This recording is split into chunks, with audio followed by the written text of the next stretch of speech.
Picture the world in 1600 BC. Not empty wilderness, not scattered tribes huddled in caves, but something surprisingly sophisticated.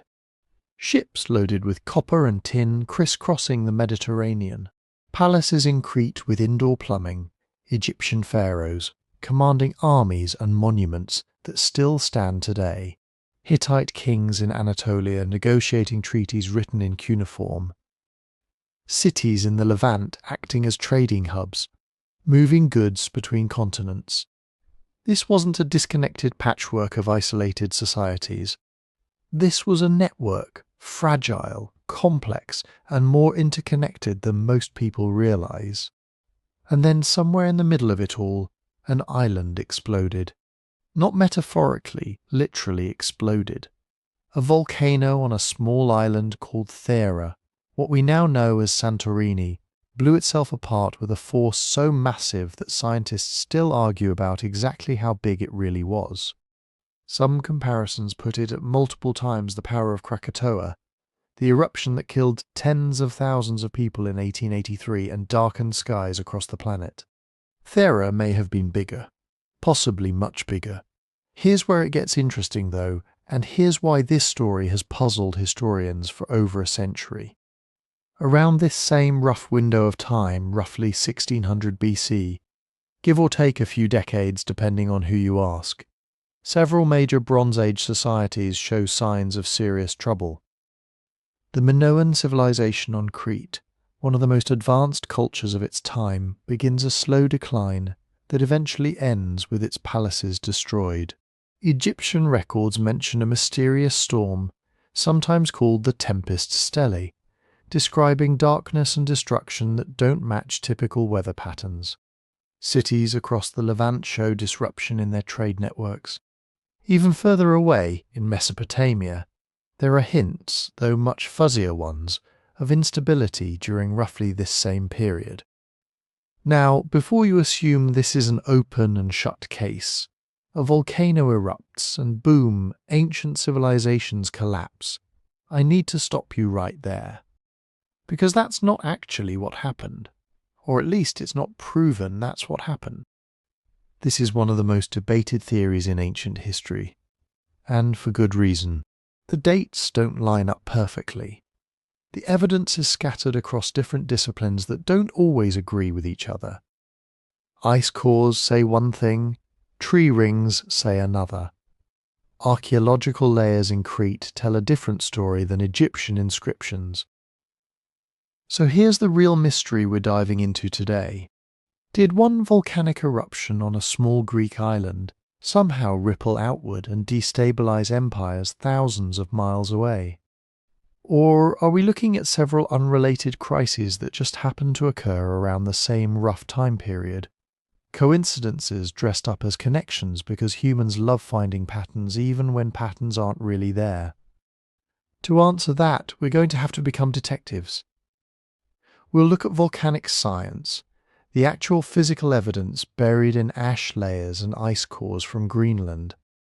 We'll examine archaeological findings from Crete to Egypt to the Levant to Anatolia. We'll read ancient texts that might be describing this exact disaster, or might be describing something completely different. And we'll wrestle with the maddening problem of ancient chronology, where dates can shift by decades depending on which method you trust.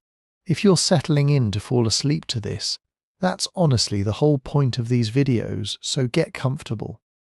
And if you want, drop a comment telling me where you're listening from and what time it is there right now. I love seeing these come in. It's wild watching them stack up from Sydney at sunrise to Chicago at midnight, all listening to the same ancient mystery. If you're enjoying stories like this, the best way to support the channel is by following the show on Spotify and leaving a 5-star review. There's a link down in the description. It genuinely helps more than you'd think. Now let's go back to a small island in the Aegean Sea, before anyone called it Santorini, before anyone knew what was building underneath it. Let's really sit with this world for a moment because most people picture the Bronze Age as primitive. grunting warriors, mud huts, maybe a few pyramids scattered around Egypt for good measure. That picture is wrong by 1600 BC. The Eastern Mediterranean wasn't a collection of isolated tribes bumping into each other by accident. It was something closer to an ancient internet, a web of connections moving goods, people and ideas across thousands of miles of open water and desert caravan routes. Understanding just how tightly wired this world was is the key to understanding why one volcano thousands of miles from Egypt or Mesopotamia could possibly matter at all. Start with the ships, because everything in this story starts with the ships. Bronze Age sailors were crossing open water, using little more than the stars, coastal landmarks, and generations of accumulated knowledge passed down through families of mariners. We know this not from guesswork, but from shipwrecks. The Uluburun wreck, discovered off the coast of Turkey, dates to a bit later than our period, but it shows exactly what these vessels were capable of carrying. Copper ingots from Cyprus, tin from sources as far away as Afghanistan or Central Asia, glass ingots, ebony from Africa, ostrich eggshells, Canaanite jewellery, a single ship, one single wooden hull, carrying materials sourced from at least 7 different regions across 3 continents. That's not a fluke. That's a system, a working, functioning global economy, 4,000 years before anyone used that phrase. And what were they trading? Metal. Mostly, because metal was the oil of the ancient world. Bronze, the defining technology of the age, requires copper and tin. Copper came primarily from Cyprus, an island so thoroughly associated with the metal that its very name is likely the origin of the Latin word for copper itself. Tin was rarer, sourced from distant and still debated locations, meaning any kingdom that wanted bronze weapons or tools had to participate in long-distance trade, whether it wanted to or not. No civilization in this period was self-sufficient. Not Egypt, not the Hittites, not the palaces of Crete. Everyone needed something somebody else controlled. Grain moved too, sometimes across enormous distances, especially when local harvests failed. Luxury goods moved constantly, gold from Nubia, lapis lazuli originally quarried in Afghanistan, ivory, textiles, wine, olive oil, and crucially ideas moved with all of it. Writing systems, religious concepts, artistic styles, even administrative techniques for running a kingdom, all travelled along the same routes as the copper ingots and the grain shipments. Egyptian motifs show up in Aegean frescoes. Near Eastern administrative techniques show up in Cretan palace bureaucracy. This was cultural exchange on a scale that most people don't associate with the ancient world at all. Now picture the map itself, because geography matters enormously here. In the south, Egypt, unified, wealthy, running one of the most sophisticated bureaucracies on the planet, its economy fed by the predictable flooding of the Nile. To the east, the Levant, a narrow strip of coastline packed with trading cities like Byblos and Ugarit, essentially the middlemen of the ancient world, taking goods from Mesopotamia and Egypt and Anatolia and moving them onward by sea. Further north and east, Anatolia, home to the rising Hittite kingdom, a land of mountains and mineral wealth that would eventually challenge Egypt itself for dominance. And further east still, Mesopotamia, the ancient heartland of cities and empires, Babylon rising and falling under the Kassite dynasty, during roughly this period connected to everyone else through overland trade routes running through Syria. And sitting in the middle of the Aegean Sea, connecting all of these regions by water, the Minoan civilization on Crete. The Minoans deserve special attention here because they weren't just another kingdom among many. They were, as far as the evidence suggests, the dominant maritime power of the Aegean during this period. Their palaces at Knossos, Phaistos, and elsewhere show staggering sophistication. multi-story buildings, advanced drainage and plumbing systems, storage magazines capable of holding enormous quantities of oil, wine and grain, frescoes depicting ships, dolphins, elegant processions of goods and people. This was a wealthy, confident, outward-facing society, and its wealth came almost entirely from the sea. Minoan traders and colonists appear to have operated across a network stretching from the Greek mainland to Cyprus, to the coast of the Levant, and possibly into Egypt itself. Egyptian tomb paintings depict figures believed by many scholars to be Minoans or closely related Aegean peoples, bringing tribute or trade goods to Egyptian officials.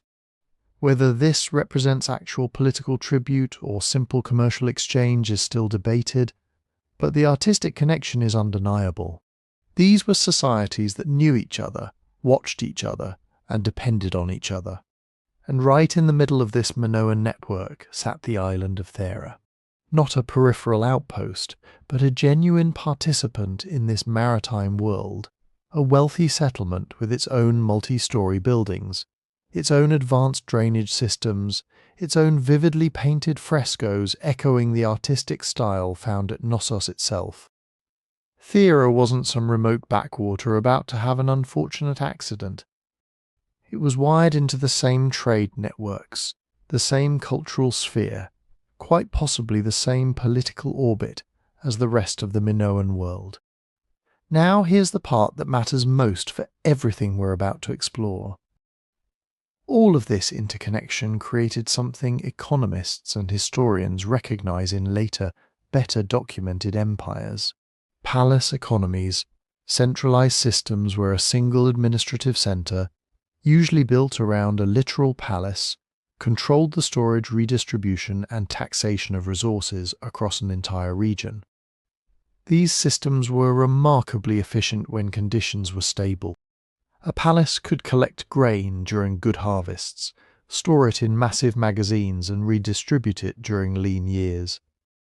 It could organize specialized craft production, keep detailed records using early writing systems like Linear A and Linear B, and coordinate trade expeditions that individual farmers or fishermen never could have managed alone.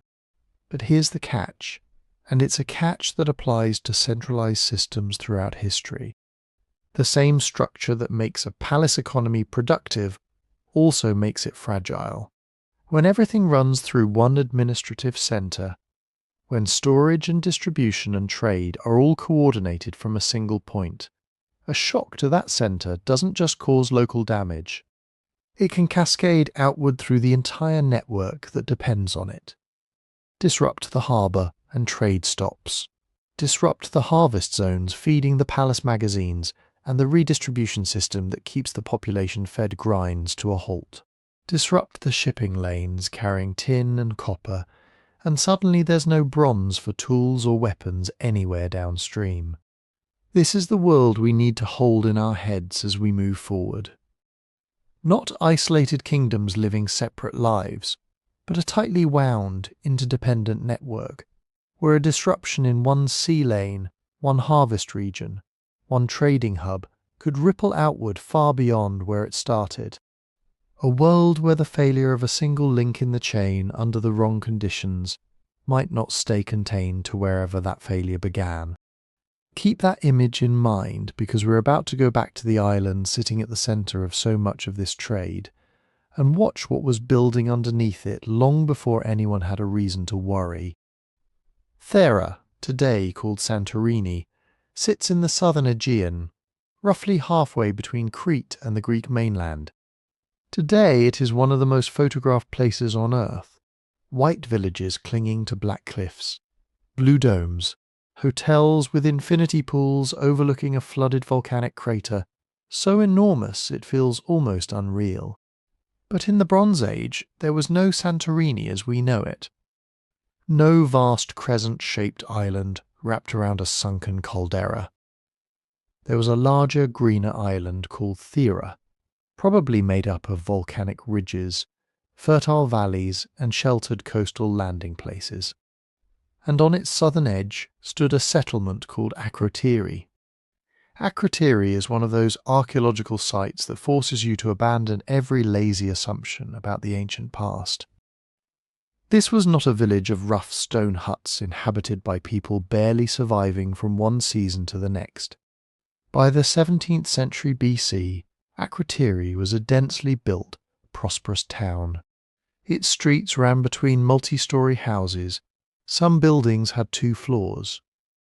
Some may have had 3 rooms, were carefully planned.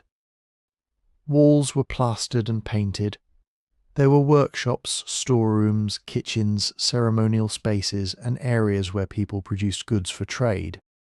This was a community that had specialists, builders, potters, weavers, metal workers, sailors, merchants, artists capable of turning ordinary walls into some of the most extraordinary paintings ever recovered from the Bronze Age. And much of it survived for one simple reason: the volcano buried it. Not perfectly, not all at once, and not in the same way Pompeii was buried nearly 1,700 years later. But volcanic ash and debris sealed large parts of Akrotiri beneath meters of material, preserving architecture and objects that would otherwise have been destroyed by weather, rebuilding, theft and time. Archaeologists excavating the site found entire rooms still standing.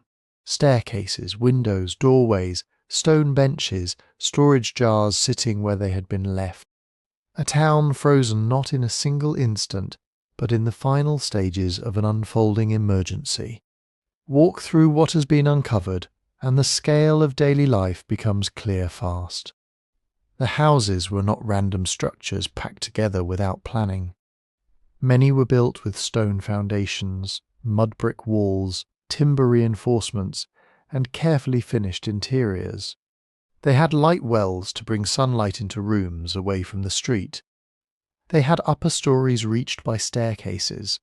They had drains running beneath floors and along streets, designed to move rainwater and wastewater away from homes. Think about that for a second. Drainage infrastructure on a small Aegean island, nearly 3,600 years ago. Akrotiri's people understood that a crowded town needs systems. Water has to go somewhere. Waste has to go somewhere. Goods have to be stored safely. Buildings need repairs after earthquakes. And on an island built by volcanoes, earthquakes were not some distant possibility. They were part of life. The town's workshops tell the same story. Akrotiri was not simply consuming luxury goods imported from Crete or Egypt. It was making things: loom weights, show textile production. Tools and workspaces point to pottery, metalworking, and other crafts. Large storage vessels, called pithoi, were built into rooms and lined against walls, holding supplies that could include grain, oil, wine, dried foods, and other valuable products. Some homes contained more storage than one family would need for immediate daily use. That suggests households were participating in trade, collecting goods, processing them, or holding reserves for exchange. This is what wealth looked like in the Bronze Age. Not just gold. Not just a king sitting on a decorated throne.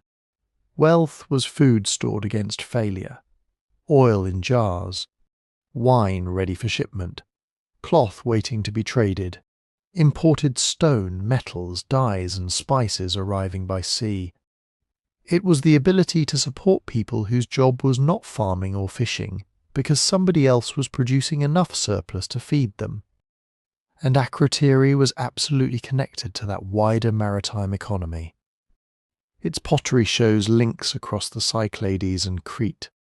Its art reflects strong connections with Minoan Crete, although the exact political relationship remains uncertain.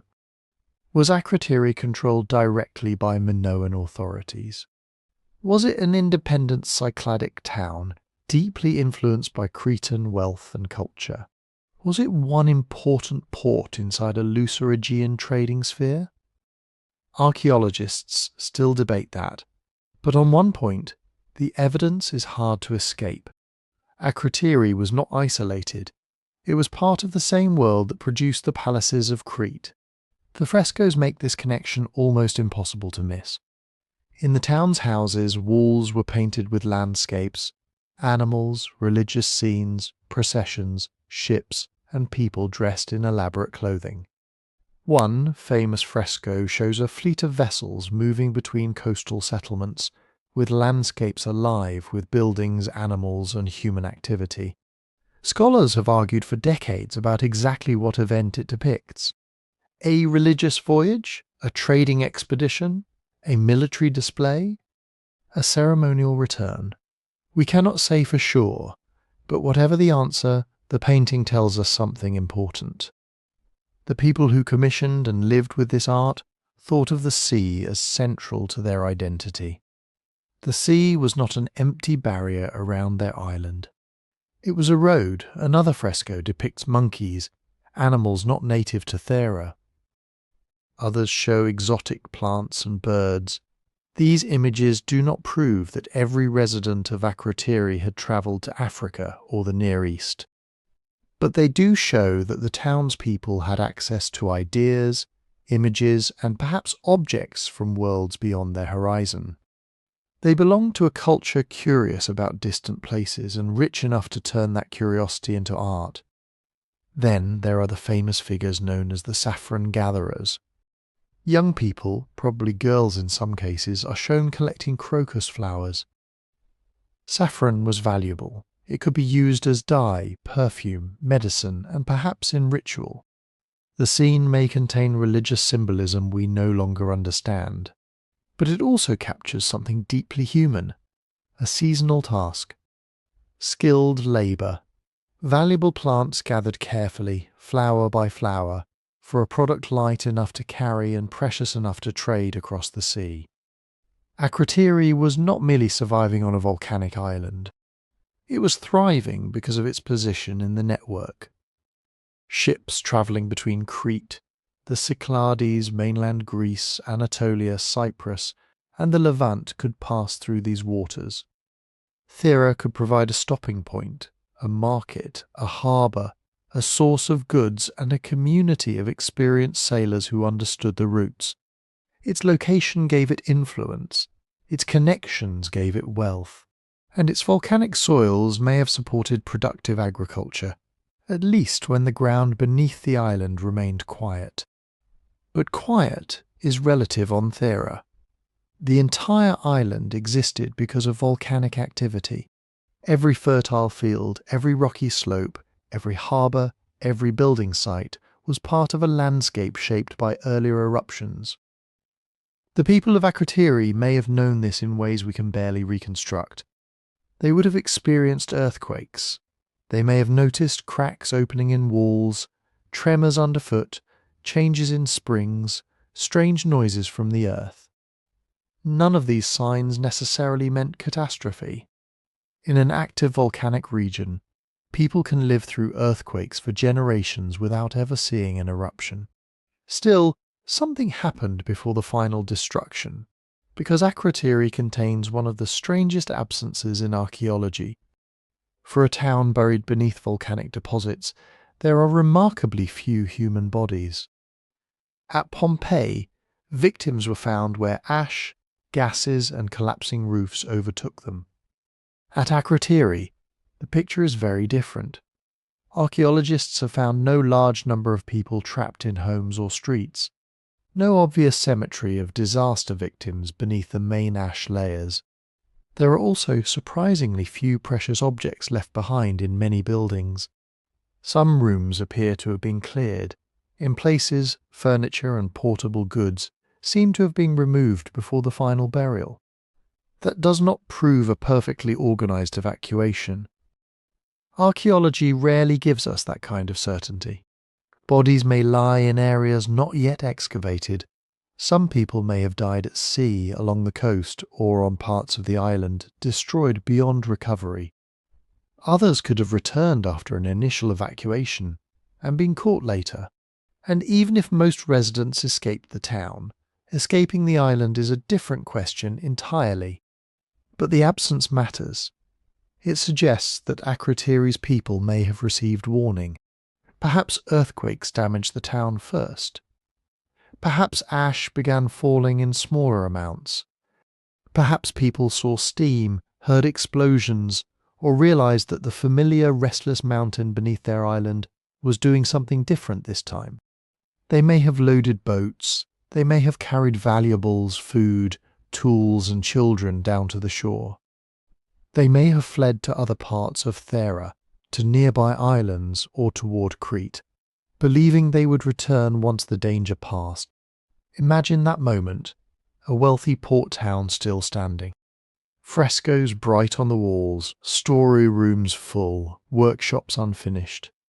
A whole community looking out across the sea, trying to decide whether the earth beneath them was about to calm down, or whether everything they had built was already gone.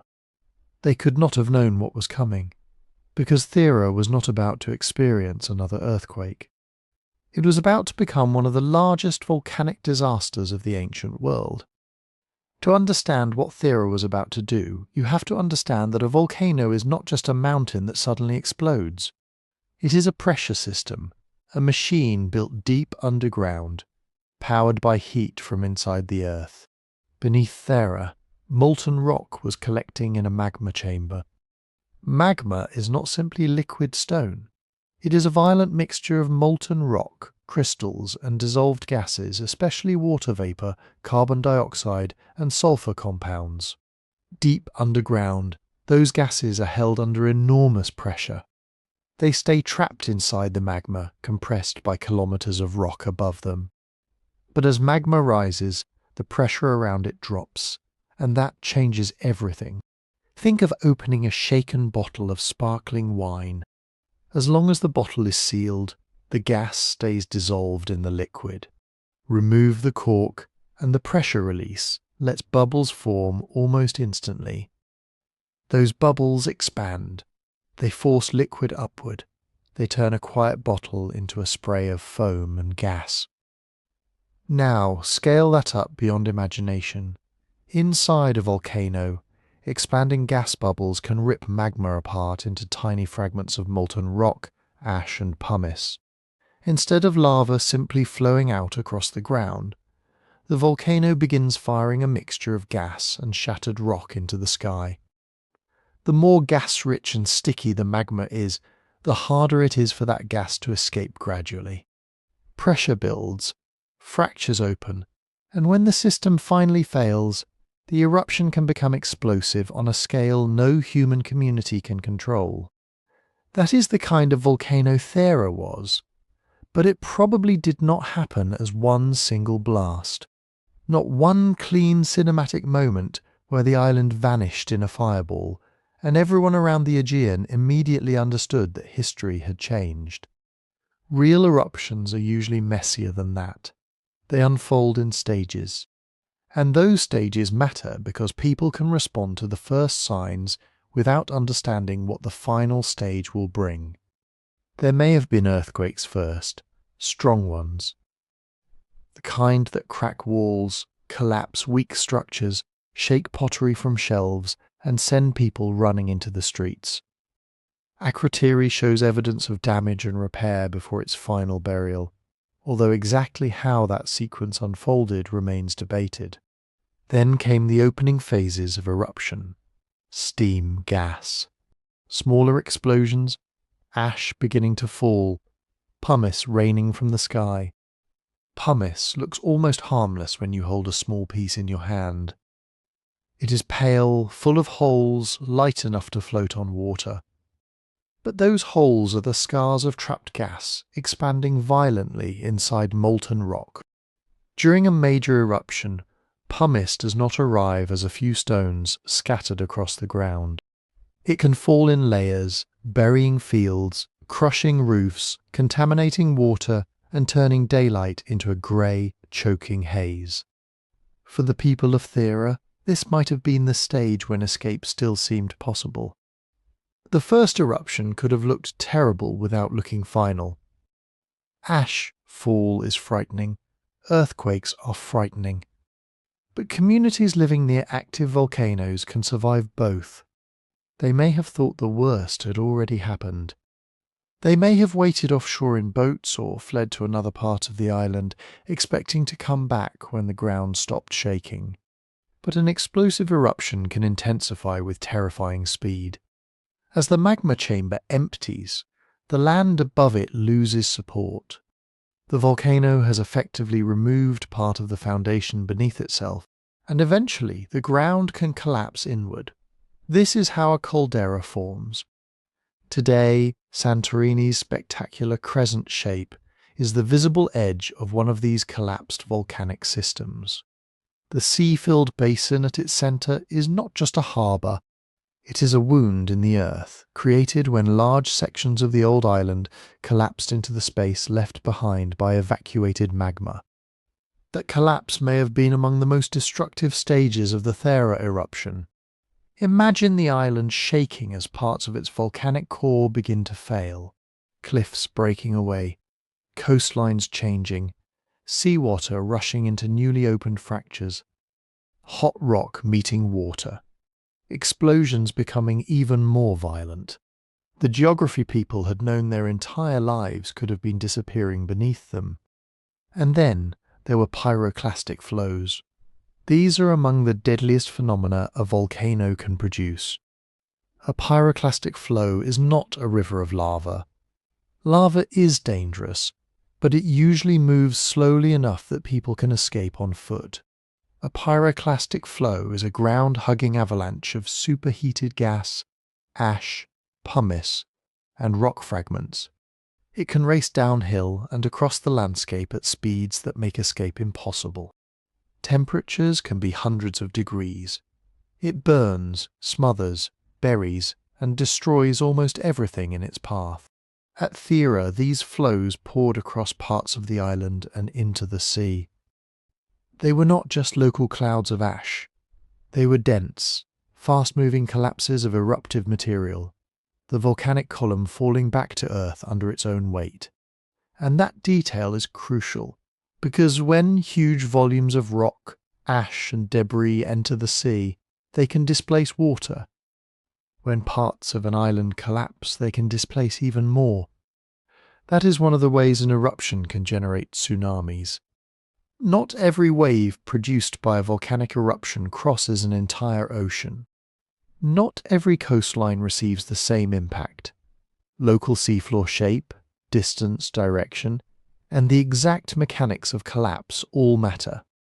But in the enclosed Aegean, where islands and coasts sit relatively close together, a powerful tsunami would not need to travel far to become devastating. A wave striking a harbour does not just get people wet. It tears boats from moorings, smashes warehouses, destroys docks, carries debris inland. Then it pulls back, dragging timber, cargo, animals, people, and entire sections of buildings toward the sea. For a Bronze Age trading world built around coastal settlements and ships, that kind of damage could be catastrophic even far from the volcano itself. Then came the ash cloud. The largest explosive eruptions can punch material high into the atmosphere, far above the ordinary weather systems where rain forms and winds shift from day to day. Fine ash can drift across regions, but ash is only part of the story. Some volcanic eruptions inject sulfur gases high into the stratosphere. There, those gases can react to form tiny droplets called sulfur aerosols. These aerosols reflect some sunlight back into space. The result can be cooler temperatures, altered rainfall patterns, strange skies, poor growing seasons, and weather disruptions that extend far beyond the area directly buried by ash. We know this process from more recent eruptions. Tambora in 1815 helped produce the year without a summer in parts of the northern hemisphere. Krakatoa in 1883 affected global skies and climate. The 1991 eruption of Pinatubo cooled the planet measurably for a short period. Thera may have had the potential to produce effects on that kind of regional, perhaps wider, scale. But potential is not proof. Its eruption is often compared to Tambora, sometimes even described as one of the greatest eruptions of the last several thousand years. Those comparisons are useful because they help us grasp the force involved. This was not a modest local disaster. It was likely a major caldera-forming eruption, perhaps comparable in broad magnitude to some of history's largest known volcanic events. But comparisons have limits. The exact amount of material Thera ejected remains debated. So does the precise height reached by its eruption column, the amount of sulfur released, and the duration of its climatic effects. A giant eruption does not automatically mean years of global darkness. It does not automatically mean crops failed everywhere. And it definitely does not automatically mean every kingdom from Crete to Mesopotamia began collapsing because of one volcano. That is the trap in this story. The physical disaster is real. The ash deposits are real. The pumice is real. The shattered island is real. The tsunami evidence in parts of the Aegean is serious, though still debated in its details. The possibility of atmospheric effects is grounded in volcanic science, but political consequences are harder to trace. An eruption can destroy a town directly. It can damage ports, ships, crops, and coastal communities indirectly. It can disrupt trade routes, create food shortages, force migration, and weaken rulers already dealing with war, drought, debt, or rebellion. It can turn a stable system into a fragile one, but it cannot, by itself, explain every crisis that happens afterward. To make that connection, we have to follow the disaster outward, from the magma chamber beneath Thera, to the island above it, to the waves moving through the Aegean, to the ash drifting across the sky, and finally to the kingdoms that depended on a connected world they did not yet know was about to be tested. First, though, came the moment when Thera stopped warning its people, and began to break apart. The island did not disappear in a single instant. It failed in stages, and those stages are still visible, frozen into the cliffs of Santorini more than 3,500 years later. Geologists read volcanic deposits the way archaeologists read a ruined city. Every layer records an event, a fall of pumice, a surge of ash, a dense avalanche of volcanic debris, a later deposit laid down on top of the last one. Together, those layers tell us that Thera's eruption was not one explosion. It was a sequence of escalating disasters. The first major phase appears to have sent a towering column of ash, gas, and pumice into the sky. Pumice began falling across the island, at first, perhaps in scattered stones. Then more heavily, in some places, the deposits became meters thick. This was not ordinary dust. It was volcanic rock raining from above, light enough to float in water but heavy enough, in vast quantities, to bury roads, fields and buildings. For people on Thera, the sky itself may have become dangerous. Every breath could have carried ash. Every roof could have begun collecting weight. Water supplies could have been contaminated. Crops close to harvest could have vanished under pale volcanic stone. And with each tremor from below, the people who had already fled their homes would have had one more reason not to return. Then the eruption changed character. The rising magma encountered water, either groundwater beneath the island or seawater entering fractures opened by earthquakes and collapse. When water meets intensely hot magma, it does not simply boil away. It can flash into steam almost instantly, expanding with explosive force. That creates what volcanologists call phreatomagmatic eruptions, violent blasts driven by the interaction of water and magma. The deposits from Thera suggest that this happened at some point during the catastrophe. Ash became finer. Explosions became wetter, more turbulent, more chaotic. The volcano was no longer just throwing pumice high into the atmosphere. It was tearing itself apart at ground level. And then came the flows. When an eruption column becomes too heavy to stay in the sky, it collapses. The result is a pyroclastic flow, a racing mass of gas, ash, pumice, and broken rock. These flows can move with astonishing speed, following slopes, filling valleys, and blasting outward from the volcano in ground-hugging clouds. At Thera, enormous volumes of this material swept across the island. Some of it poured into the sea. That matters because the sea around Thera was not an empty space. It was part of the Bronze Age world's highway system.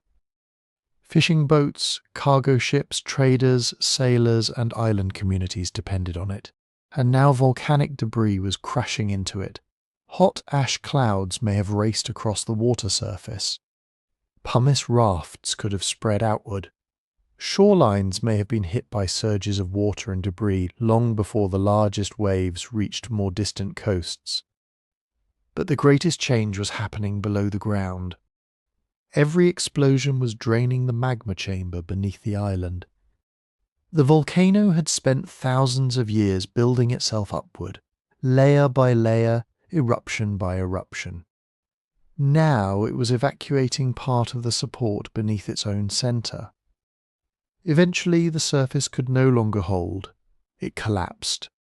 This is the event that gave Santorini its defining shape.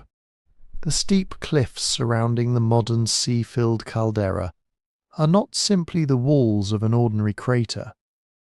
They are the exposed edges of a volcanic system that caved inward after vast amounts of magma had been expelled. Exactly how quickly that collapse happened remains uncertain. It may have occurred in multiple episodes rather than one gigantic plunge. Thera's volcanic landscape was also shaped by eruptions before and after the Bronze Age event, so the modern caldera is not a perfect snapshot of one day in the past. But the basic fact is not in doubt. A substantial part of the island's volcanic core collapsed into the emptied space below. Imagine what that would mean for anyone still nearby. The ground shaking with a violence beyond anything they had known. Cracks opening, cliffs failing, whole sections of familiar land sliding downward, the coastline changing while people watched, seawater rushing toward new voids, the island that had anchored their lives becoming something unrecognizable. This was the day Thera broke apart, and at the southern end of the island stood Akrotiri. Before the eruption, Akrotiri had been a thriving settlement, probably tied into the trading networks of the Cyclades and Minoan Crete. Its inhabitants lived in multi-story buildings. They used drainage systems, painted elaborate frescoes, stored goods in large vessels, and handled imports from across the eastern Mediterranean. This was not an isolated village of people waiting helplessly beneath a volcano. It was a connected, sophisticated community. Then, the ash came. Akrotiri was buried beneath volcanic material, preserving streets, rooms, pottery, storage jars, furniture impressions, and fragments of daily life with extraordinary detail. That preservation is central to this entire story. Without it, Thera would still be a geological disaster. But Akrotiri shows us the human world that existed in the shadow of the volcano. It gives the eruption a face, and yet Akrotiri also presents one of the most haunting mysteries in Aegean archaeology. Where are the bodies? Despite decades of excavation, very few, if any, human remains clearly tied to the final destruction have been found in the town. There are also no obvious piles of valuables abandoned in panic. Some buildings show signs that people may have left before the final eruption. Damage may have been cleared. Objects may have been removed. Boats may have carried at least part of the population away. That does not mean everyone escaped. Some may have died elsewhere on the island. Some may have reached the coast only to face ash, collapsing terrain, or tsunami waves. Others may have fled by sea and encountered conditions. No Bronze Age vessel was built to survive. The absence of bodies is evidence of evacuation, perhaps. It is not proof of a happy ending. For nearby islands, the experience may have been terrifying even without direct burial. People on Ios, Anafi, Naxos, and other islands may have seen the eruption column rising over the horizon. They may have heard explosions travelling across the water. They may have felt earthquakes beneath their homes. Ash and pumice could have fallen on fields and cisterns. Coastal settlements may have watched the sea behave strangely, pulling back or surging forward as the volcano collapsed and debris entered the water. Some places were likely hit far harder than others. That is one of the limits of dramatic reconstruction. We can identify eruption deposits. We can model waves. We can map shorelines and estimate distances, but we cannot yet say exactly what every community saw, when it saw it, or how many people survived. The geology gives us the skeleton of the disaster. The human experience has to be reconstructed more carefully, from damaged buildings, buried settlements, coastal deposits, abandoned objects, and the silence of the record where evidence has not survived. Still, one conclusion is difficult to avoid. Across the Aegean, people would have known something enormous had happened. Not necessarily the full scale of it, not the chemistry of sulfur aerosols, not the mechanism of caldera collapse, not the chain of effects moving outward from one broken island. But they would have seen the sky darken. They would have felt the earth move. They would have watched the sea become dangerous. And for the coastal world beyond Thera, the worst may not have arrived from above. It may have arrived as water.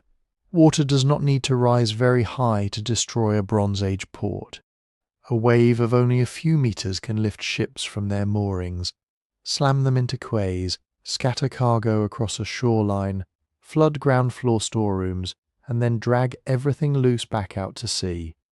And the Thera eruption may have produced not one wave, but a series of them, some arriving within minutes, others following as the sea surged into newly opened spaces around the collapsing volcano. This is where the disaster becomes more complicated than the simple image of one giant wall of water racing toward Crete. Tsunamis can be generated in several ways. An earthquake can suddenly lift or drop the seafloor. A landslide can shove an enormous mass of rock into the sea. An underwater explosion can displace water, and a collapsing volcanic island can do several of these things almost at once. Thera gave nature plenty of options. As the eruption intensified, pyroclastic flows poured down the volcano's slopes and entered the water. These were not ordinary avalanches. They were dense, violent currents of hot gas, ash, pumice and rock, carrying vast amounts of material at high speed.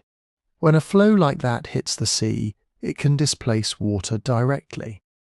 It can also trigger submarine landslides, sending unstable sediments rushing down the underwater slopes around the island. Then there was the caldera collapse. If sections of Thera's central volcanic structure dropped inward rapidly, seawater would have rushed to fill the space. That movement could have generated powerful waves. But exactly how powerful is one of the biggest arguments in the entire story. For decades, people imagined a single catastrophic collapse producing a single gigantic tsunami. The idea was dramatic. It was also convenient. One colossal wave could explain devastation across the Aegean in a single stroke. But nature is rarely that neat. Some researchers think the collapse happened in stages. Others argue that pyroclastic flows entering the sea were more important than the collapse itself. Still others suggest several tsunami-generating events occurred during different phases of the eruption. A sequence of surges, waves, and coastal flooding may be more realistic than one perfect cinematic disaster wave. And that matters because waves do not behave the same way everywhere. Out in deep water, a tsunami may pass almost unnoticed. Its energy is spread through the whole water column. But as it approaches land, the seabed rises. The wave slows down. Water piles up behind it. In a narrow bay, a harbour, or a shallow coastal plain, that energy can become concentrated with terrifying force. Picture a small Minoan harbour. A few wooden ships are tied near the shore. Storage buildings hold jars of oil, wine, grain, textiles, metals, maybe imported pottery, waiting to be traded onward. Fishing boats sit on the beach. Nets are drying. Families live close to the water because the water is their road, their market, and their food supply. Then the sea begins behaving strangely. Perhaps it draws back, exposing rocks and seabed that should be underwater. Perhaps it surges in without warning. The first wave may not even be the largest. It can flood through the harbour, snap mooring lines, and carry boats inland. Then it retreats, pulling beams, jars, nets, cargo and people back toward the water. Then another wave arrives. For communities at sea level, the danger was not just drowning. It was the destruction of infrastructure. Bronze Age trade depended on things that do not survive disaster well. Wooden ships, ropes, docks, slipways, beach landing areas. Warehouses built close to the shore, small coastal roads. Freshwater wells vulnerable to saltwater contamination. Fishing equipment. Storehouses filled with supplies meant to feed people through bad seasons. A palace could survive a wave striking 50 kilometers away. Its painted walls might remain standing. Its administrators might continue writing records. But if the boats were gone, the landing places wrecked, the coastal warehouses flooded, and the fishing settlements scattered, the system supporting that palace could be badly weakened. That is the important distinction. A tsunami does not have to erase Crete from the map to matter. It only has to damage the connections that made a maritime society work. And there is evidence that something unusual reached Crete's northern coast. At several sites, archaeologists and geologists have reported layers containing marine sand, shells, pebbles, pumice, and broken pottery in places where they may have been deposited by powerful seawater incursions. One of the most frequently discussed locations is the area around Palekastro in eastern Crete. There, researchers have identified deposits that some interpret as tsunami sediments linked to the Thera eruption. The case is compelling enough to take seriously, but it is not simple. Coastal environments are messy archives. Storms move sand. Rivers flood. Later construction cuts through older layers. Sea levels change over thousands of years. A deposit of marine material inland may point to a tsunami. But it may also have another explanation, or reflect more than one event layered together over time. At Palekastro, some studies argue that the deposits show clear signs of high-energy marine flooding. Others question whether every layer can be tied securely to Thera, or whether the scale of inundation has been overstated. Similar debates surround possible tsunami deposits on other Aegean islands and along parts of the Turkish coast. This does not mean there was no tsunami. It means archaeology is asking a harder question than, did a wave happen? The better question is, where did waves hit? How high were they? When did they arrive? And what exactly did they destroy? Those answers remain uneven. Computer models have produced very different results depending on what assumptions they use. If a huge block of the volcano collapsed rapidly into the sea, some models generate waves tens of meters high in parts of the Aegean. If collapse occurred gradually, or in multiple smaller phases, predicted wave heights fall. If pyroclastic flows were the main trigger, the pattern changes again. Local coastlines could magnify or reduce the impact enormously. A bay facing Thera might receive a devastating surge. Another coastline, only a short distance away, could be partly shielded by headlands, islands, or the shape of the seafloor. So when someone says the Thera tsunami was definitely 20 meters high, or definitely 50 meters high, caution is necessary. Those numbers often come from models, and models are only as strong as the assumptions beneath them. But we should not let uncertainty make the event seem harmless. Even a smaller tsunami, arriving after earthquakes, Ashfall, darkness, and panic at sea could have been catastrophic for particular communities. A 3-metre surge in the wrong harbour can do more economic damage than a much larger wave hitting an empty cliff. And the Minoan world was built around harbours. Crete did not rule the Aegean through one giant navy sitting in one fortified capital. Its power came from movement. Ships carried goods, people, messages, craftsmen, raw materials, and prestige across the water. Copper from Cyprus, tin from distant sources, fine pottery, olive oil, wine, textiles, luxury goods, ideas, alliances. Every voyage depended on a chain of vulnerable places, a protected anchorage, a functioning dock, a supply of timber, trained sailors, repaired hulls, food stores, and coastal communities able to receive cargo. Break enough links in that chain, and trade does not simply pause. It becomes dangerous, expensive, uncertain. That uncertainty may have spread faster than any wave. Sailors who survived would have carried stories from port to port, stories of the sea rising where it had never risen before, of floating pumice covering the water, of ships missing, of shorelines changed, of an island to the north that had exploded into fire and ash. For a trading civilization, confidence is part of infrastructure too. And after Thera, confidence in the Aegean sea lanes may have been shaken. The waves eventually withdrew. The water settled. People returned to shore and began counting what was gone. But the eruption was still sending its effects outward.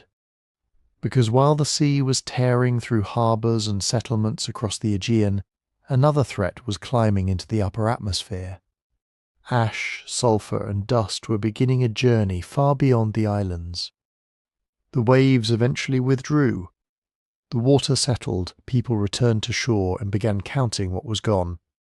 But high above the Aegean, the eruption was still expanding. Not every part of a volcanic cloud behaves the same way. The heavy material falls first. Blocks of rock crash down close to the volcano. Then come lapilli, coarse fragments, and pumice. Finer ash can travel much farther, carried by winds that may change direction at different altitudes. And some of the most important material is nearly invisible. Sulphur gases blasted from the volcano can rise into the stratosphere, the high layer of atmosphere above most weather. There, they react with water vapour and form tiny droplets of sulphuric acid, aerosols.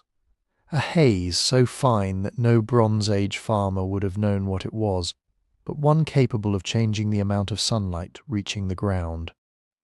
This is why ash distribution matters. Tephra, the scientific word for volcanic material thrown into the air, is more than debris. It is a map. Every major eruption leaves behind a chemical fingerprint. The glass fragments in volcanic ash contain particular combinations of elements. If researchers find a thin ash layer in a lake bed, a peat bog, a seafloor core, or an archaeological site, they can compare its chemistry to the material on Thera. If it matches, they have evidence that the eruption reached that place. And Thera's fingerprint has been found far beyond Santorini itself. On nearby islands and in parts of the southern Aegean, the deposits can be thick enough to show immediate devastation. On Thera, entire settlements were buried beneath meters of pumice and ash. Across surrounding islands, people would have seen the sky darken and watched pale materials settle over fields, rooftops, water cisterns, and boats. Farther away, the picture becomes thinner and more complicated. Thera-derived volcanic glass has been identified in marine sediments across parts of the eastern Mediterranean. Tiny shards have been reported in places around the Aegean, along the coast of Anatolia, and farther into the Levantine basin. Pumice from the eruption, light enough to float, may have travelled on currents long after the blast itself, washing up on distant shorelines. But a thin dusting of ash is not the same thing as a civilization-ending blanket. That distinction matters. A few millimeters of ash can be unpleasant. It can contaminate water, irritate lungs, damage delicate plants, and make travel difficult. But it does not automatically bury cities or destroy every harvest. Thick ashfall near the volcano could collapse roofs, smother crops, and make land temporarily unusable. At greater distances, the direct physical effects may have been more limited, uneven, or short-lived. The real threat may have been above the ash. If Thera injected enough sulfur into the stratosphere, sunlight across a much wider area could have been reduced for months, perhaps longer. Not permanent darkness, not a world frozen overnight. More like a strange veil over the sky, hazy days, dull summers. Sunsets with colours people had never seen before. A growing season that begins late, ends early, or simply produces less than expected. And ancient agriculture had very little room for surprises. Bronze Age kingdoms did not have refrigerated warehouses, international food aid, or spare grain arriving by rail. Their security depended on seasons behaving roughly as expected. Rain had to come at the right time, fields had to ripen, grazing land had to support sheep, goats, and cattle. Olive trees and vines, both crucial in the Aegean economy, had to survive repeated stress. A modest drop in temperature might not sound catastrophic today, but in a world living close to the edge of food security, a cooler summer or disrupted rainfall pattern could turn a normal harvest into a poor one. And poor harvests do not stay in the countryside. Less grain means higher prices. Higher prices mean debt. Debt means farmers losing land, labourers becoming desperate, local elites struggling to maintain authority, and palaces facing shortages just when they need food to pay workers, support soldiers, and reassure the population. That is the chain reaction researchers are looking for. Not did ash destroy every empire, but did the eruption add a powerful new stress to systems already dependent on fragile weather, trade, and political confidence? To answer that question, scientists go searching for signals in the natural world. Ice cores are one of the most important archives. In Greenland and Antarctica, snow falls year after year, compressing into layered ice. Volcanic eruptions can leave spikes of sulfate trapped in those layers. If a major eruption affected the atmosphere, perhaps the ice should preserve the evidence. Tree rings offer another possible record. Trees growing in difficult climates can produce unusually narrow rings in cold or dry years. A sudden pattern of reduced growth across several regions might point to a volcanic summer, when aerosols blocked sunlight and altered temperatures. It sounds straightforward. Find a sulfate spike, find narrow tree rings, match them to Thera. Case closed, except it is almost never that easy. Ice core layers have dating uncertainties. A sulfate spike proves that a volcanic eruption happened somewhere, but sulfur itself does not carry a neat label saying, "Greetings from Santorini." Several volcanoes can erupt within a few decades of each other. A large northern eruption may leave a much stronger signal in Greenland ice than a Mediterranean eruption. And a volcano can produce enormous ash deposits locally without injecting enough sulfur high into the stratosphere to create a clear global climate signal. Tree rings are difficult too. A narrow ring can reflect cold, but it can also reflect drought, pests, fire damage, competition from neighbouring trees, or local conditions that have nothing to do with a volcano. Even a widespread cool period does not automatically identify its cause. Climate is a tangled system. One eruption can affect rainfall differently in different regions. Some places may become cooler and wetter, others cooler and drier. Some may barely notice anything at all. For years, a striking tree ring event around 1628 BC and volcanic sulfate layers in ice cores seemed like possible clues to Thera. But the connection has been debated intensely. Some scientists now think at least some of the strongest ice core signals once linked to Thera may belong to other eruptions entirely, which means the sky may have changed after Thera. The crops may have suffered. Rain patterns may have shifted, but turning those possibilities into a precise historical timeline remains one of the hardest problems in the entire story. And that problem leads directly to the question everything depends on. When exactly did Thera erupt? A date is not just a number on a timeline. It is a key. Put the eruption in one decade, and it happens while one set of kings rules Egypt, one set of ports dominates the Levant, one generation of Minoan elites controls Crete. Move it forward by 50, 70, even 100 years, and suddenly the people facing the disaster are different. The wars are different, the trade routes are different. The crises we might connect to Thera may not have existed yet. And that is exactly where the mystery becomes explosive. For decades, researchers have been arguing over one question that sounds simple but has refused to stay simple. When did Thera erupt? The scientific answer, based largely on radiocarbon evidence, points toward the late 17th century BC. Most estimates place the eruption somewhere around the 1620s BC, with a broader range that can extend from roughly 1627 to 1600 BC. That is the so-called high chronology. But traditional archaeological chronologies, built partly through connections with Egypt, have often favoured a later date, somewhere in the 16th century BC, depending on the reconstruction, perhaps closer to 1530 BC, or even later. That may not sound like much after all. This was more than 3,500 years ago. What difference does a few decades make? Everything. The late 17th century BC was a very different Mediterranean world from the middle of the 16th. Egypt was still divided and struggling through the Second Intermediate period.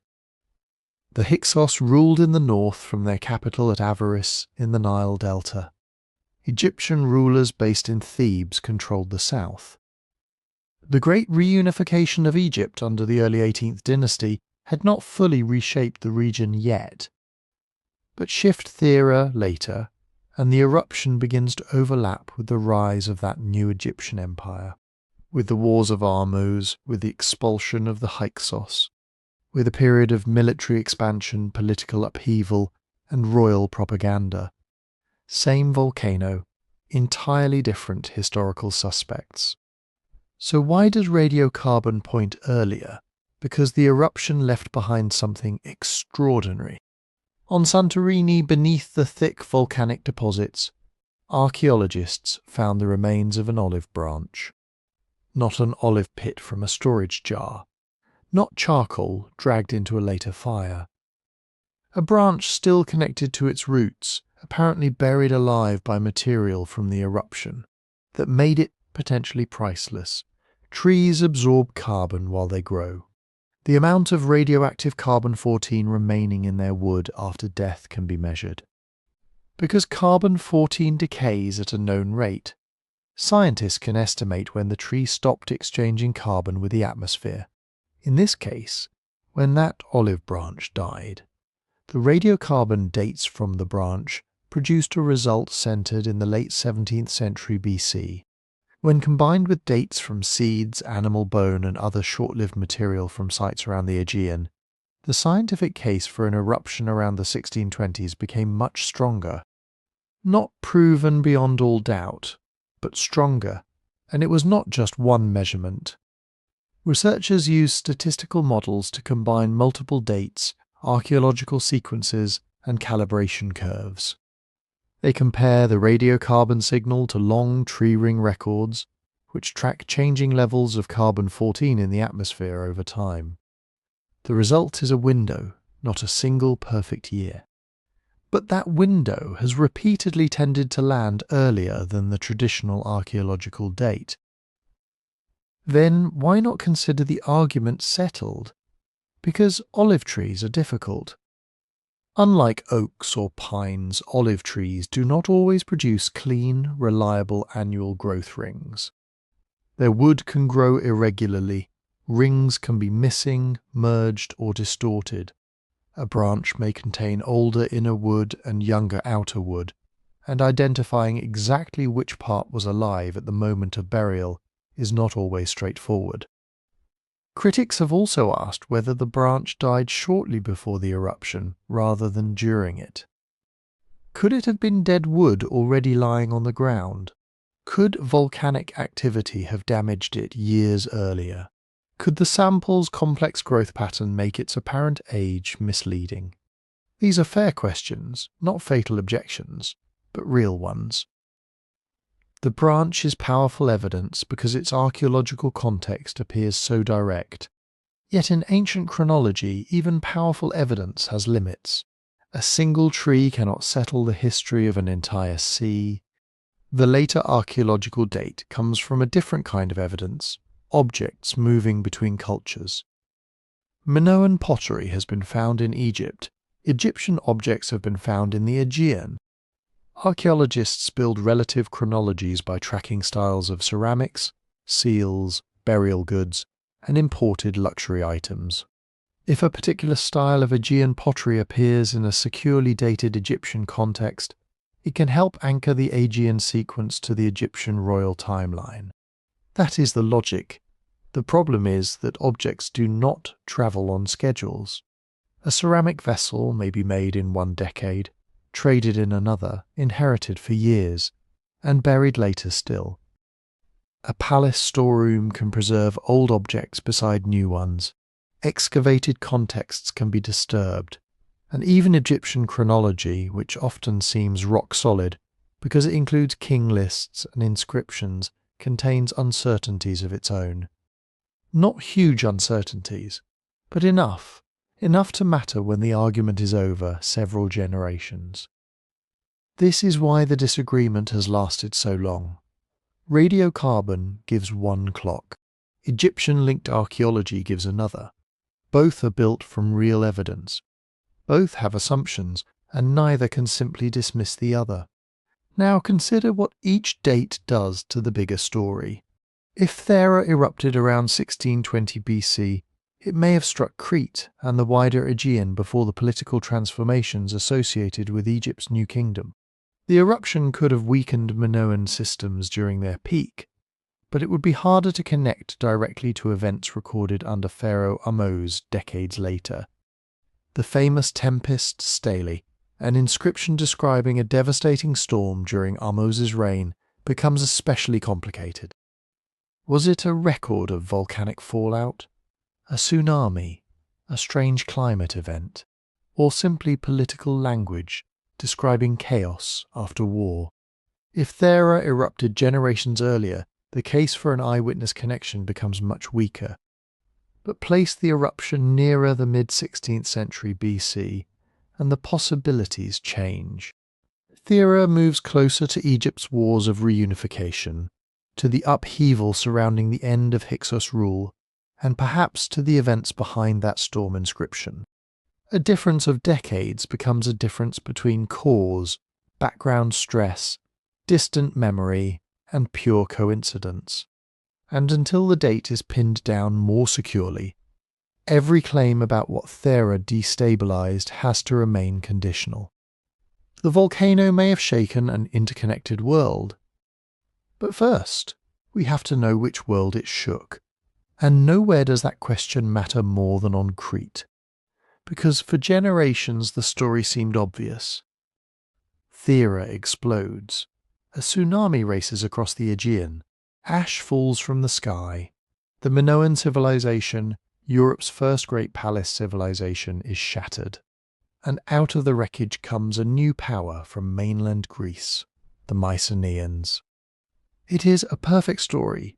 One volcano, one catastrophe, one fallen civilization. The problem is that the evidence refuses to stay perfect. Crete lay only about 110 kilometers south of Thera, close enough that people on the northern coast may have seen the eruption column rising over the horizon. close enough that earthquakes associated with the eruption could have been felt, close enough that waves generated by collapsing volcanic material and undersea disturbances could have reached its shores in a matter of minutes or hours. And Crete was not just any island. This was the centre of the Minoan world, a society of palaces, painted frescoes, elaborate religious rituals, skilled artisans, and ships moving constantly across the sea, from major centres like Knossos, Phaistos, Malea, and Zakros. Minoan administrators managed stores of grain, oil, wine, wool, metal, and luxury goods. Their merchants and sailors connected Crete to the Cyclades, mainland Greece, Cyprus, Anatolia, the Levant, and Egypt. The sea was their highway, which also meant the sea was their vulnerability. If Thera sent tsunamis toward Crete, the northern coast would have been exposed first. That matters because many important Minoan settlements, harbours, and coastal facilities faced north toward the Aegean trade routes. Places like Amnisos, the port area associated with Knossos, stood directly in the path of waves coming from Santorini. At Amnisos, archaeologists have found signs of disruption and damage from the period around the eruption. Some researchers have argued that unusual deposits and damaged buildings could reflect tsunami activity along other parts of Crete's northern coastline. Geological studies have identified possible high-energy marine deposits, material that may have been dragged inland by powerful waves. But may have is doing a lot of work. Coasts are violent places even without volcanoes. Storm surges move sand, floods rearrange sediment. Later construction destroys earlier layers. A deposit of shells and broken stone can be evidence of a tsunami. Or it can be evidence of something much more ordinary. In some locations, the case for Thera-generated waves is strong. In others, it remains disputed. Still, we do not need every beach on Crete to preserve a perfect tsunami signature to understand the danger. Imagine being responsible for an island economy built around shipping. Your warehouses are inland, perhaps. Your palace survives. Your fields are still there, but your port installations are damaged. Boats are smashed or thrown ashore. Sailors are killed. Cargo is lost. Coastal villages are flooded. The routes connecting you to the rest of the Aegean suddenly become dangerous, uncertain, or simply unavailable. You have not been erased, but your system has been wounded exactly where it depends on the outside world. Ash created another problem, though perhaps not the one older disaster stories imagined. Crete did receive volcanic ash from Thera. Archaeologists have identified thin layers of tephra, volcanic glass and ash, at some Cretan sites. But these deposits are generally far thinner than the vast blanket that buried Akrotiri on Thera itself. Crete was not entombed. Its farms were not buried under meters of ash. Its palaces were not frozen in time beneath volcanic debris. The eruption was terrifying, but it did not turn Crete into another Pompeii. That distinction is crucial. If Thera had simply destroyed Minoan Crete in one afternoon, we would expect a clear archaeological horizon. Palaces collapsed, settlements abandoned, administration ending everywhere at once. That is not what we see. Major Minoan centres continued after the eruption. Knossos, the largest and most powerful palace on Crete, did not vanish. Minoan art continued. Trade continued. Administrators continued recording goods. In fact, parts of the Minoan world appear to have remained active and sophisticated for generations after Thera's blast. The civilization survived the volcano, but surviving is not the same as recovering. This is where the story becomes more interesting than the old version.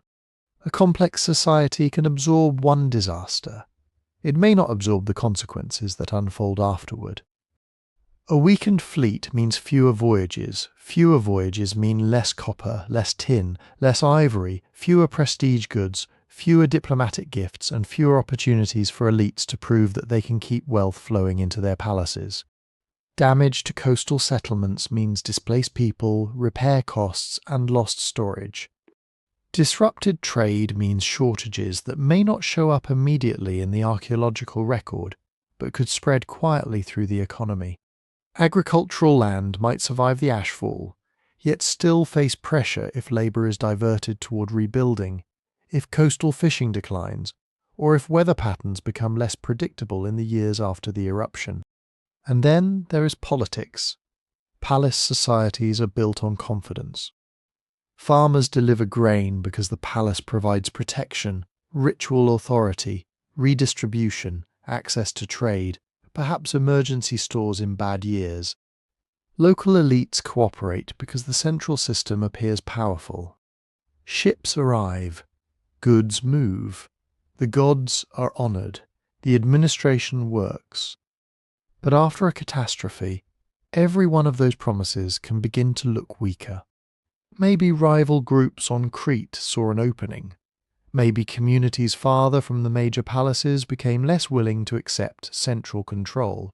Maybe overseas partners shifted toward other routes and other suppliers. Maybe mainland leaders watched the disruption and realized that the sea power dominating the Aegean was no longer untouchable.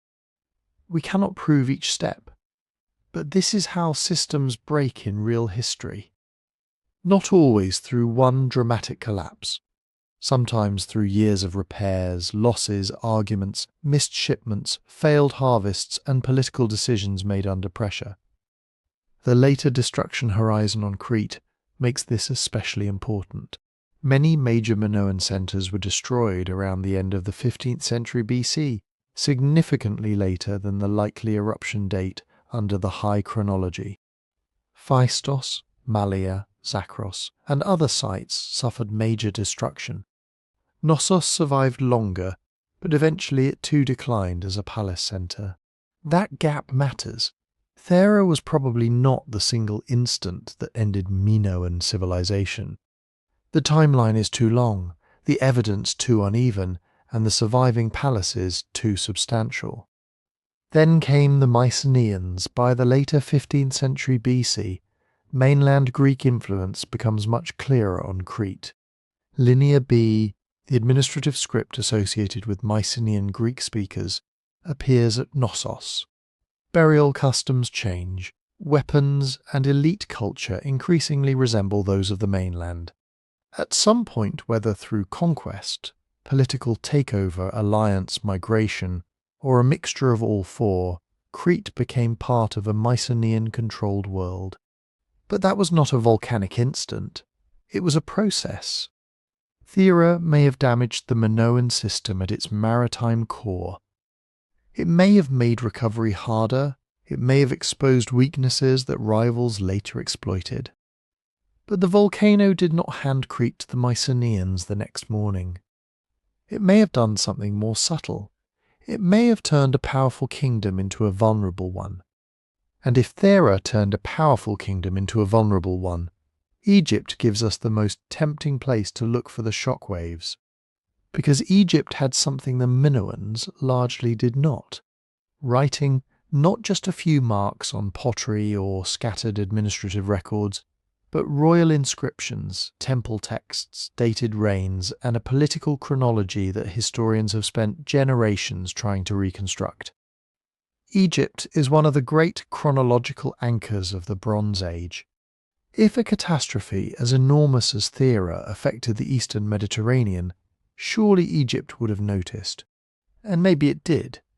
At Karnak, the great temple complex at Thebes, archaeologists found fragments of an inscription commissioned by Pharaoh Ahmose. Ahmose was the ruler who founded Egypt's new kingdom after driving out the Hyksos, foreign rulers who had controlled much of northern Egypt during the Second Intermediate Period. The text is now known as the Ahmose Tempest Stela, and it describes a disaster. According to the inscription, the sky unleashed an extraordinary storm. Darkness covered Egypt. Rain fell so violently that it was said to be louder than the cataracts of the Nile. Buildings were damaged. Temples and chapels were affected. The dead, or perhaps funerary materials, were washed from their places. Egypt, in the language of the text, had been thrown into chaos. Then Ahmose restored order. He repaired damaged monuments. He organized relief. He re-established the proper functioning of the land. It is exactly the kind of royal response you would expect from an Egyptian king. The world had been disturbed. The pharaoh made it whole again. And for anyone trying to connect Thera to Egypt, the timing is almost irresistible. A massive volcanic eruption can affect weather far beyond the blast zone. If Thera injected sulfur gases high into the atmosphere, those gases could have formed aerosols that altered climate patterns, changed rainfall, and produced strange skies over a wide region. Not necessarily an instant darkness that covered the entire Mediterranean. Not necessarily a storm caused directly by the eruption, like a thundercloud rolling off Santorini, but disruption, unusual weather, atmospheric haze, abnormal rainfall, a season that did not behave as people expected it to. The Tempest seems, at first glance, to describe exactly that kind of event. A catastrophe from the sky, sudden darkness, violent rain, damage across Egypt, and a king ruling around the very period when the date of Thera has become one of the great puzzles of Bronze Age archaeology. If the stela recorded atmospheric effects from the eruption, it could potentially connect Egyptian history to the volcanic timeline. It could suggest that Thera erupted later than some radiocarbon dates indicate, perhaps closer to the middle of the 16th century BC. Or it might help explain why an event centered in the Aegean seemed to echo through distant kingdoms. That is the exciting version. It is also the version that has to survive some serious problems. First, the inscription does not mention a volcano. It does not mention Thera. It does not mention ash falling over Egypt. It does not mention a tsunami, an island exploding, or a red sky in the Aegean. The connection has to be inferred from broad descriptions of darkness, rain, and destruction. And Egyptian royal texts are not modern weather reports. They are political documents. Ahmose had just emerged from a period of war and division. For generations, Egypt had been fractured between rival powers. The Hyksos controlled the north. Egyptian rulers held the south. Ahmose's victory reunited the country, and royal propaganda presented that reunification as a restoration of cosmic order. In Egyptian thought, political chaos and natural chaos were closely linked. A defeated enemy, a damaged temple, a failed harvest, a storm. All could be described as signs that the proper order of the universe had been disrupted. A victorious king did not just win battles, he repaired creation. So some scholars see the Tempest stela as a description of a real, severe local storm. Others think its language may be exaggerated for political effect. Others suggest the destruction was connected not to weather at all, but to the wars that accompanied the expulsion of the Hyksos. And some argue it may combine real damage with symbolism, using a storm as a metaphor for the disorder Ahmose had overcome. If you enjoy mysteries like this, where a few broken lines of ancient text can open up an entire lost world, the channel's book about 12 unexplained mysteries goes much deeper into cases like these. You can find it through the website link in the description. The most careful reading of the Tempest stela is not that it proves Thera hit Egypt. It doesn't, but it is difficult to dismiss completely either. The text appears to preserve memory of something disruptive. The descriptions are unusually vivid. The emphasis on darkness and overwhelming rain has made many researchers wonder whether Egypt experienced an atmospheric anomaly that was larger than an ordinary storm. And the fact that this debate overlaps with the eruption date is why the stela remains so important. Because Thera's date is not just a question of one volcano. It affects the entire Bronze Age map, Radiocarbon evidence, including dates from olive wood associated with the eruption horizon and other scientific measurements, has often pointed toward the late 17th century BC, roughly the 1620s or thereabouts.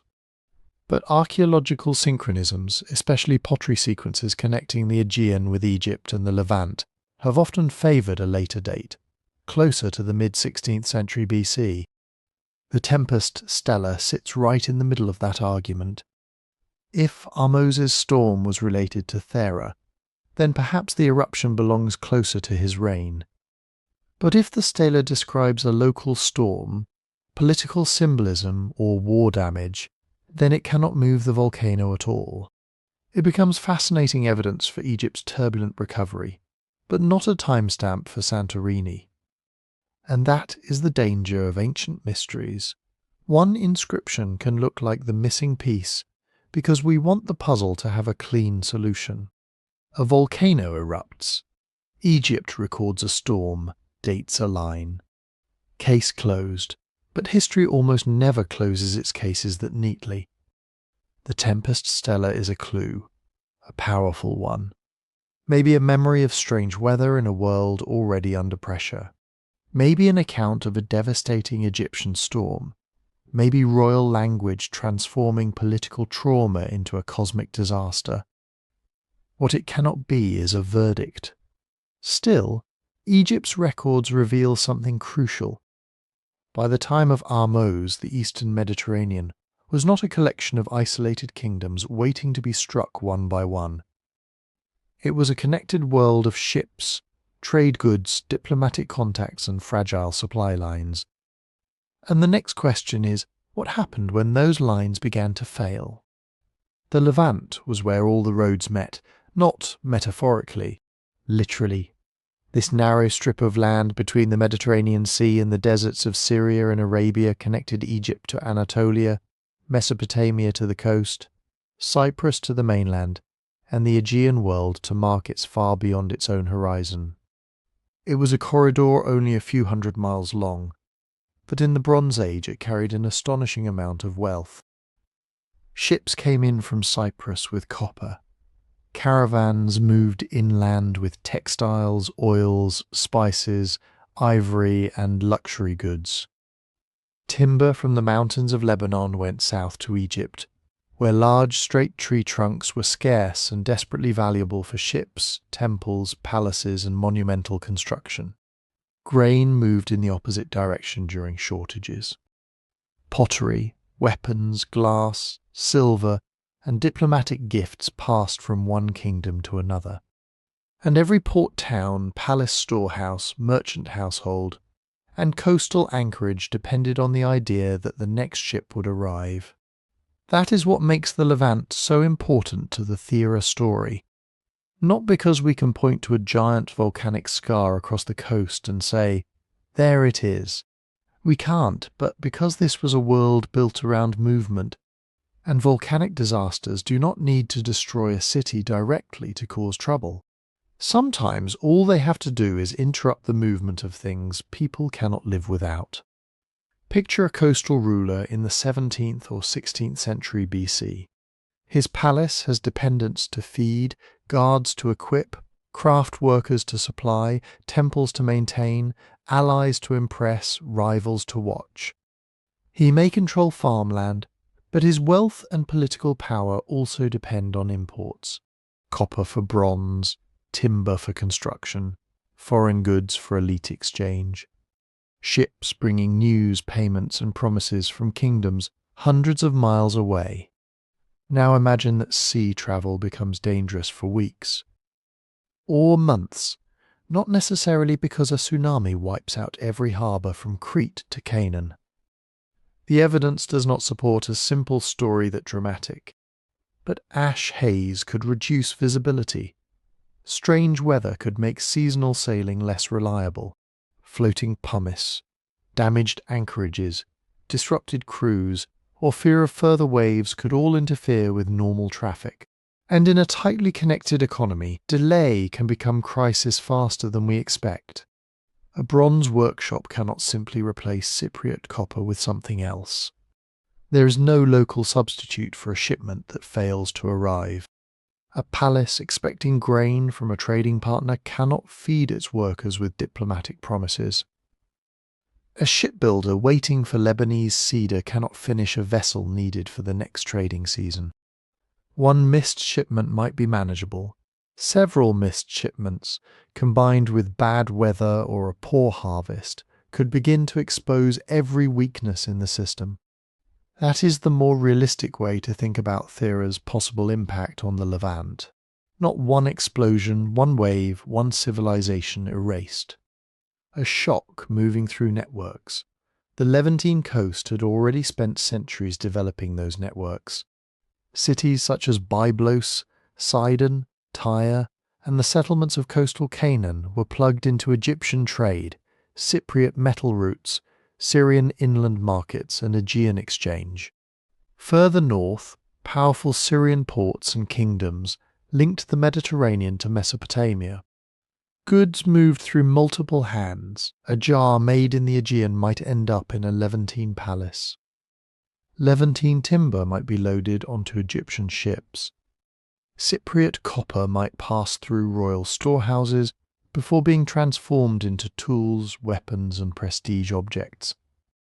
This was an international system long before anyone used the word international. And it was resilient in some ways. Merchants could seek alternate routes. Palaces could draw on stored grain. Coastal cities could trade with multiple partners. A missed cargo did not automatically mean collapse. But resilience has limits. The more specialized and interconnected a system becomes, the more it depends on coordination. Ships need safe ports, ports need labor, labor needs food. Rulers need revenues, and rulers who cannot provide food, pay soldiers, or maintain alliances can discover very quickly how conditional their authority really is. So what does the archaeology say? Here is where the mystery gets frustrating. At Levantine sites, there is no universally accepted, eruption-wide ash layer that can be confidently tied to Thera and used as a clean marker of devastation. Scientists have identified volcanic particles and chemical traces in some Eastern Mediterranean contexts, but tracing tiny fragments across distant sites, dating them precisely, and proving they came from one particular eruption is extremely difficult. Ash can be moved by wind, water, erosion, later human activity, and modern contamination. A thin volcanic deposit does not automatically tell us how severe conditions were on the ground, and the absence of a thick ash layer does not prove the eruption had no effect. It simply means the direct physical evidence is limited. The same caution applies to destruction layers. Bronze Age cities burned. They were abandoned. They were rebuilt. Dynasties changed. Trade patterns shifted. But fires can come from warfare, accidents, earthquakes, internal revolt, or ordinary urban life. A political transition can result from succession disputes, foreign pressure, drought, disease, or a ruler making bad decisions at exactly the wrong moment. It is tempting to find a ruined palace or a gap in settlement and place Thera at the centre of the story. But that would turn archaeology into a detective novel where every clue points to the same villain. Real history is messier. Thera may have added stress to Levantine economies. It may have disrupted shipping, altered weather, and made an already complicated trading world more fragile. It may even help explain why some communities found themselves under pressure at a moment when supply lines mattered more than ever. But the evidence does not allow us to say that every burned city on the Levantine coast was a victim of Santorini. What it shows, instead, is something more interesting. The volcano did not need to reach every kingdom with ash or waves. The Bronze Age world had connected itself so thoroughly that disruption in one part of the sea could be felt far beyond the blast zone. And as we move north into Anatolia, that idea becomes even harder to test, because there the evidence runs into the power of one of the Bronze Age's great land empires, The Hittites. North of the Levant, beyond the coastal ports and mountain passes, lay Anatolia. A huge, difficult landscape of high plateaus, river valleys, forests, mineral deposits and fortified cities. This was not an island world dependent entirely on ships. It was a land of horses, chariots, grain fields, copper mines, caravan roads, and armies capable of marching for hundreds of miles. And rising within it, at almost exactly the time Thera exploded, was a new political force. The Hittites. Their capital was Hattusa, deep in central Anatolia, far from the Aegean coast. It was a city of massive stone walls, gates guarded by carved lions, royal temples, granaries, workshops, archives and palaces. From this inland stronghold, Hittite kings began turning a patchwork of Anatolian cities and rival kingdoms into something much larger. An empire was beginning to form, or at least that is what it would eventually become. Around the 17th century BC, the Hittite kingdom was still expanding, still fighting for control, still trying to hold together territories that had only recently been conquered. Kings such as Hattusili I pushed south into Syria. His successor Masili I went even further, leading armies across northern Mesopotamia and eventually attacking Babylon itself. Think about that for a moment. A kingdom based in central Anatolia sent an army hundreds of miles across mountains, rivers, hostile territories and deserts, then struck one of the greatest cities on earth. That was the scale of Hittite ambition. So could Thera have affected them? Possibly. But Anatolia is where the simple version of the theory starts to break apart. A tsunami from Santorini could devastate parts of the Aegean coastline. It could damage ports, fishing communities, coastal warehouses and ships. But Hattusa was not on the coast. It sat far inland, protected by distance, elevation and geography. No wave from the Aegean was rolling across the Anatolian plateau and smashing into the Hittite capital. If Thera reached the Hittite world, it would have done so indirectly, through climate, through trade, through the political consequences of trouble happening somewhere else. The Hittites needed metals, timber, livestock, grain, skilled labour, horses, and access to routes leading south into Syria and east toward Mesopotamia. Their armies depended on logistics. Their kings depended on tribute from subject cities. Their authority depended on local rulers continuing to obey, send taxes, provide soldiers, and accept that Hattusa was stronger than they were. That kind of system can be affected by distant disruption. If weather patterns changed and harvests failed in parts of Anatolia, royal grain stores would come under pressure. If shipping and trade across the Aegean became unreliable, coastal goods and foreign materials could become harder to obtain. If Syrian cities faced shortages or political chaos, Hittite military campaigns and diplomatic relationships could become more dangerous. But here is the problem. Could is not the same as did. The Hittite records do not give us a clean answer. They left thousands of clay tablets, including treaties, laws, prayers, military reports, letters, land grants, and royal histories. In some ways they are among the most talkative civilizations of the Bronze Age. But their records are not a year-by-year newspaper. Many survive only as later copies. Many are fragmentary. Many focus on royal victories, legal disputes, religious rituals, or diplomatic matters rather than weather conditions in a particular season. And worse, the date of the Thera eruption is still disputed. Radiocarbon evidence, including dates connected to the buried settlement at Akrotiri, has often pointed toward the late 17th century BC, perhaps somewhere around the 1620s. But traditional archaeological chronologies, built partly from pottery sequences and Egyptian historical dating, have often placed the eruption later, closer to the middle of the 16th century BC. That difference is not trivial. It can be decades, maybe more than a century.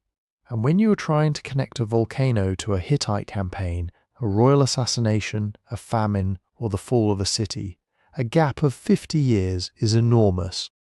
100 years is the difference between one generation and several completely different political worlds. Suppose Thera erupted around 1625 BC. That places it near the early expansion of the Hittite kingdom, during a period when Hattusili I was campaigning in Anatolia and Syria. Suppose it erupted much later. Then it belongs to a different phase of Hittite history entirely, after major wars, territorial changes, and perhaps even the famous Hittite raid on Babylon. The story changes depending on the date, and Hittite history was already unstable without any volcano. Mursili I may have captured Babylon around 1595 BC, bringing an end to the old Babylonian dynasty.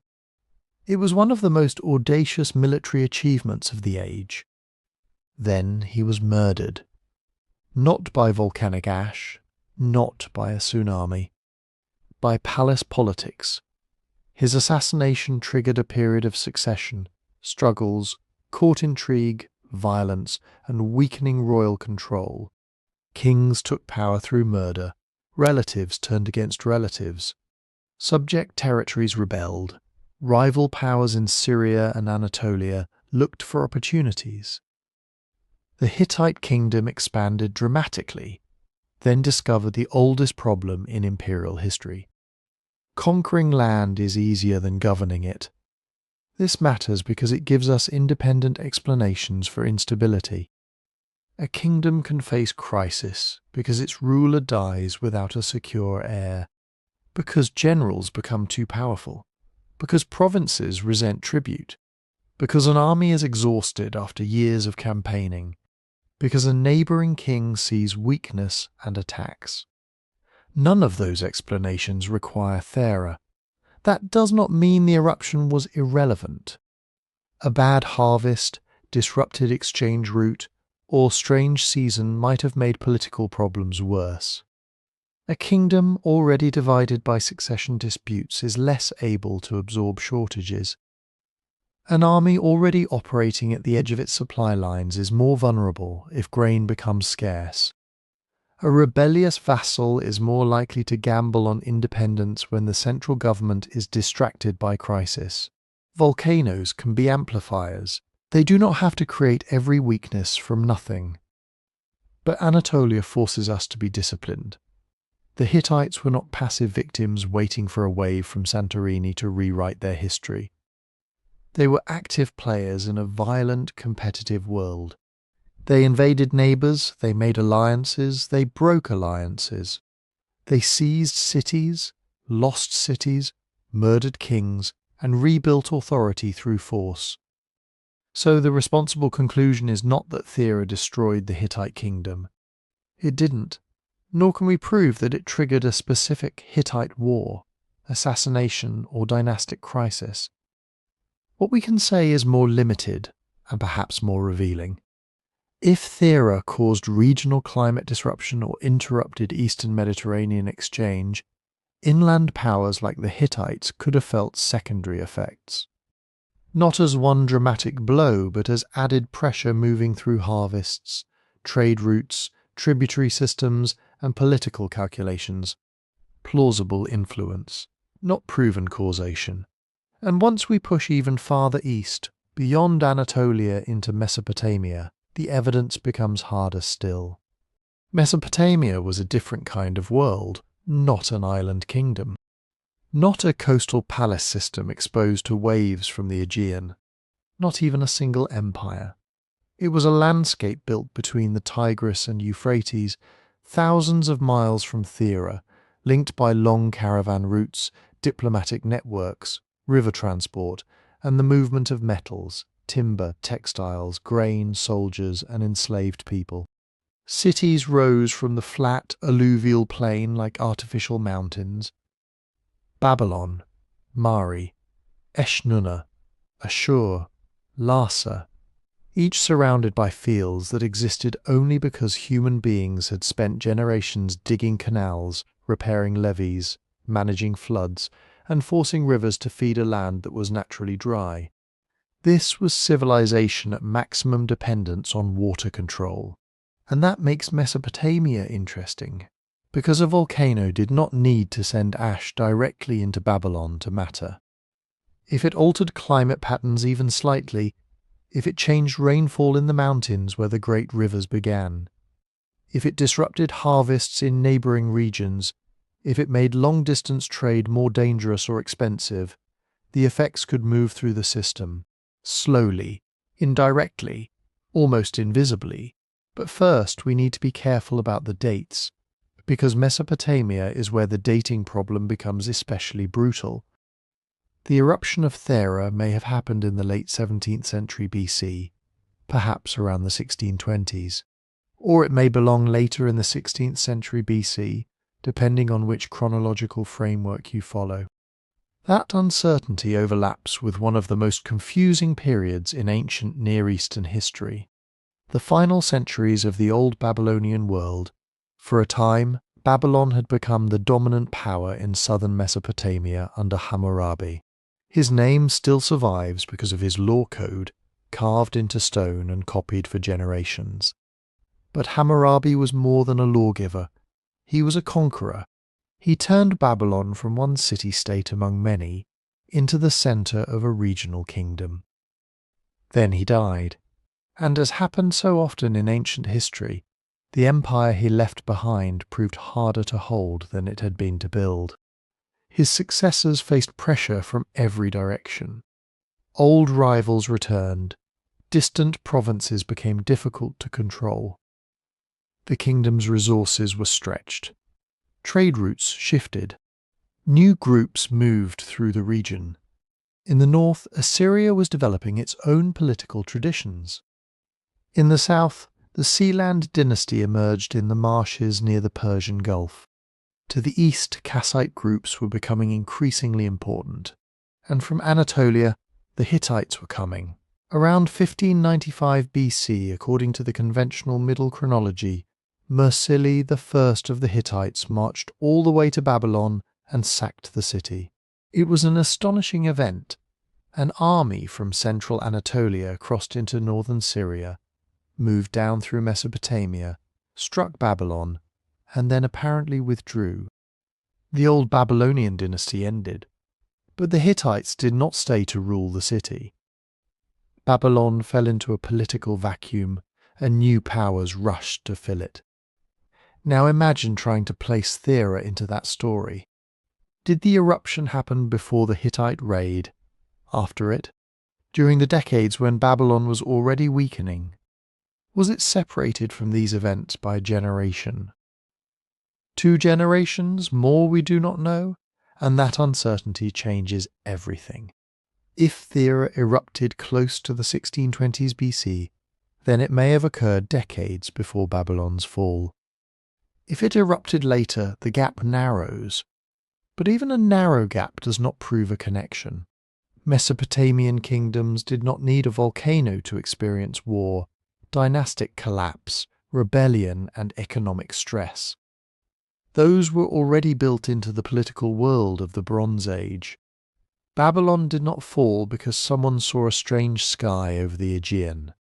It fell because imperial power was fragile, because armies could move enormous distances, because kings died, because provinces resisted, because rival states watched for weakness.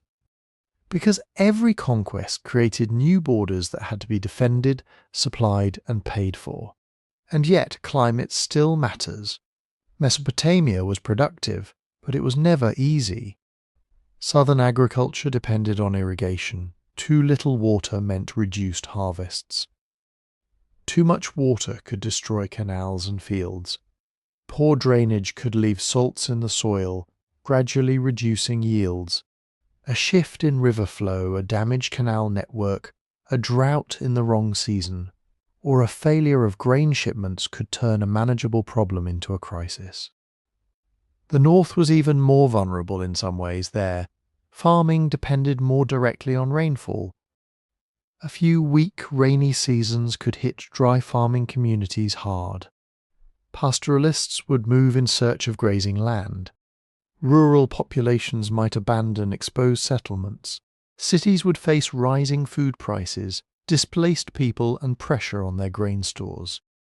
This is how distant climate effects could matter, not as a volcanic fireball crossing Asia, as a bad season, then another, as lower river levels, failed rains, reduced pasture, expensive grain, merchants unable to move goods through an unstable region, governments spending more to feed cities and armies at precisely the moment their tax income was falling.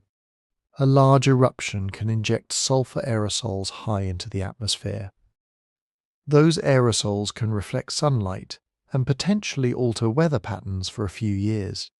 That much is physically plausible. Other volcanic eruptions, in better documented periods, have been associated with cooler temperatures, unusual rainfall, failed harvests and famine. But translating that general possibility into a specific claim about Mesopotamia is incredibly difficult.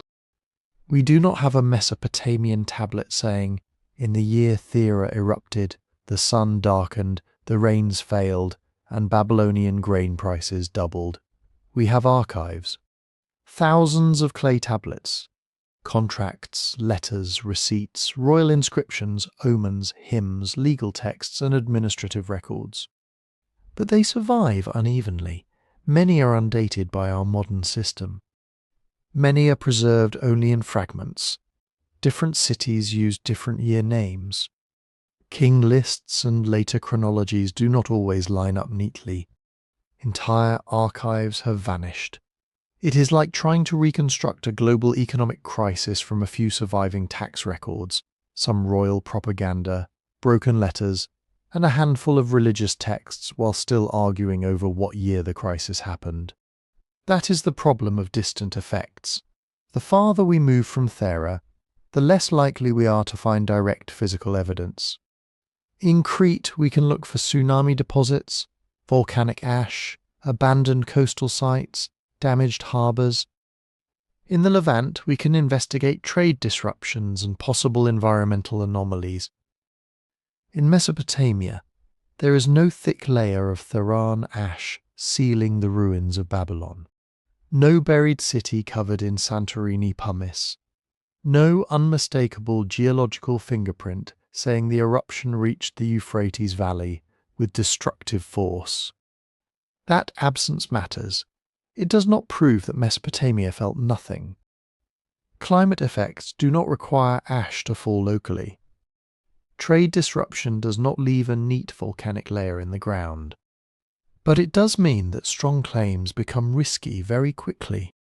Could Thera have contributed to difficult weather in the Near East? Possibly. Could a few bad years have intensified existing food and political pressures? Also possible.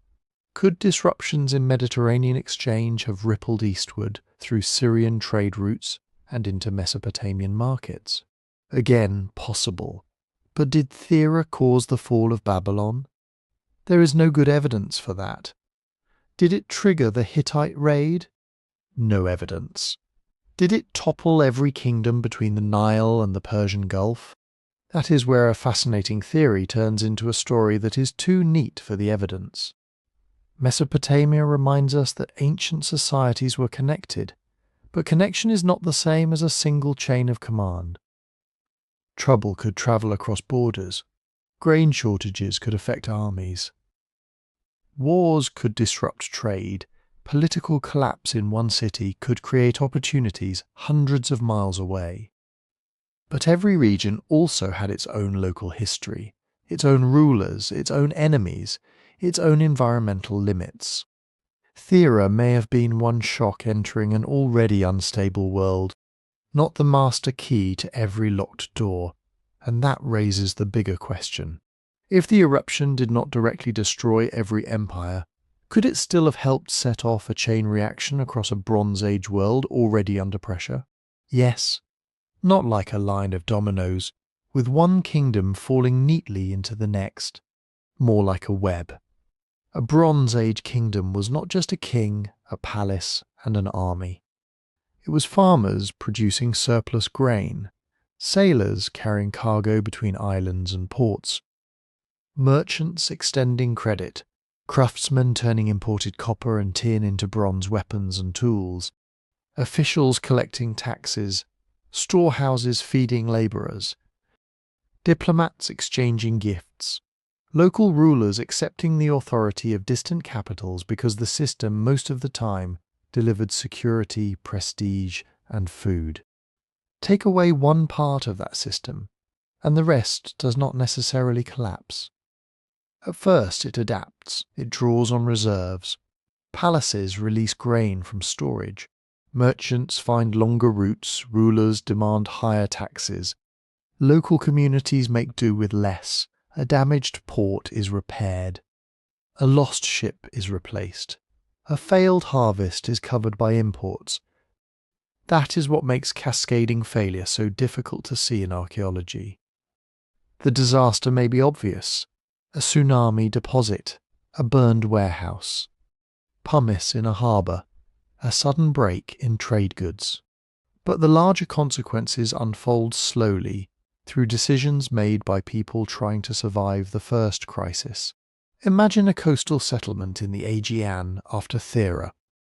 The tsunami has smashed boats, damaged quays, flooded storage areas, and carried away cargo that was meant to leave for Crete, Cyprus, the Levant, or Egypt. The immediate loss is terrible, but the deeper problem is what does not arrive afterward. No ship means no export cargo. No export cargo means no payment. No payment means a merchant cannot buy the next load of timber, oil, wool, or metal. A palace expecting revenue from trade receives less than expected. Its administrators still need to feed workers, reward soldiers, maintain buildings, and send gifts to allies. So they reach into reserves, or they demand more from villages inland.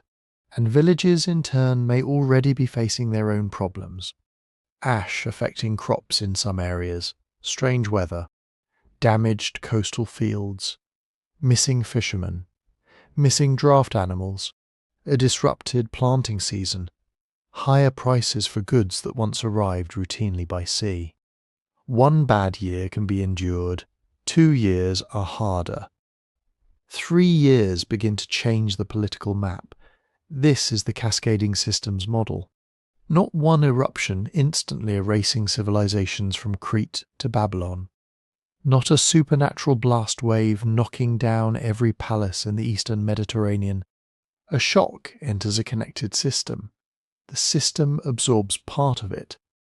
Then weaknesses that were already there become more dangerous. The regions closest to Thera would have faced the most direct threat.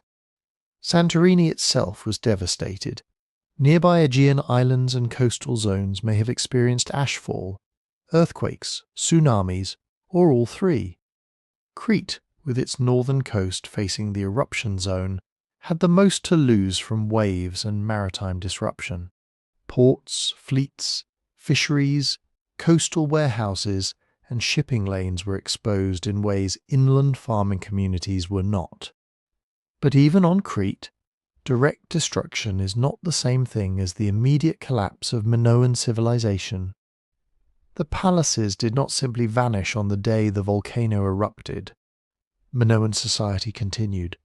Trade continued. Elite culture continued. The archaeological record suggests a complicated story with rebuilding, adaptation, and later destruction events that do not all fit neatly into a single volcanic moment. That matters because powerful systems can look stable long after they have become fragile. A palace can still hold ceremonies, officials can still write records, ships can still sail, storehouses can still contain grain.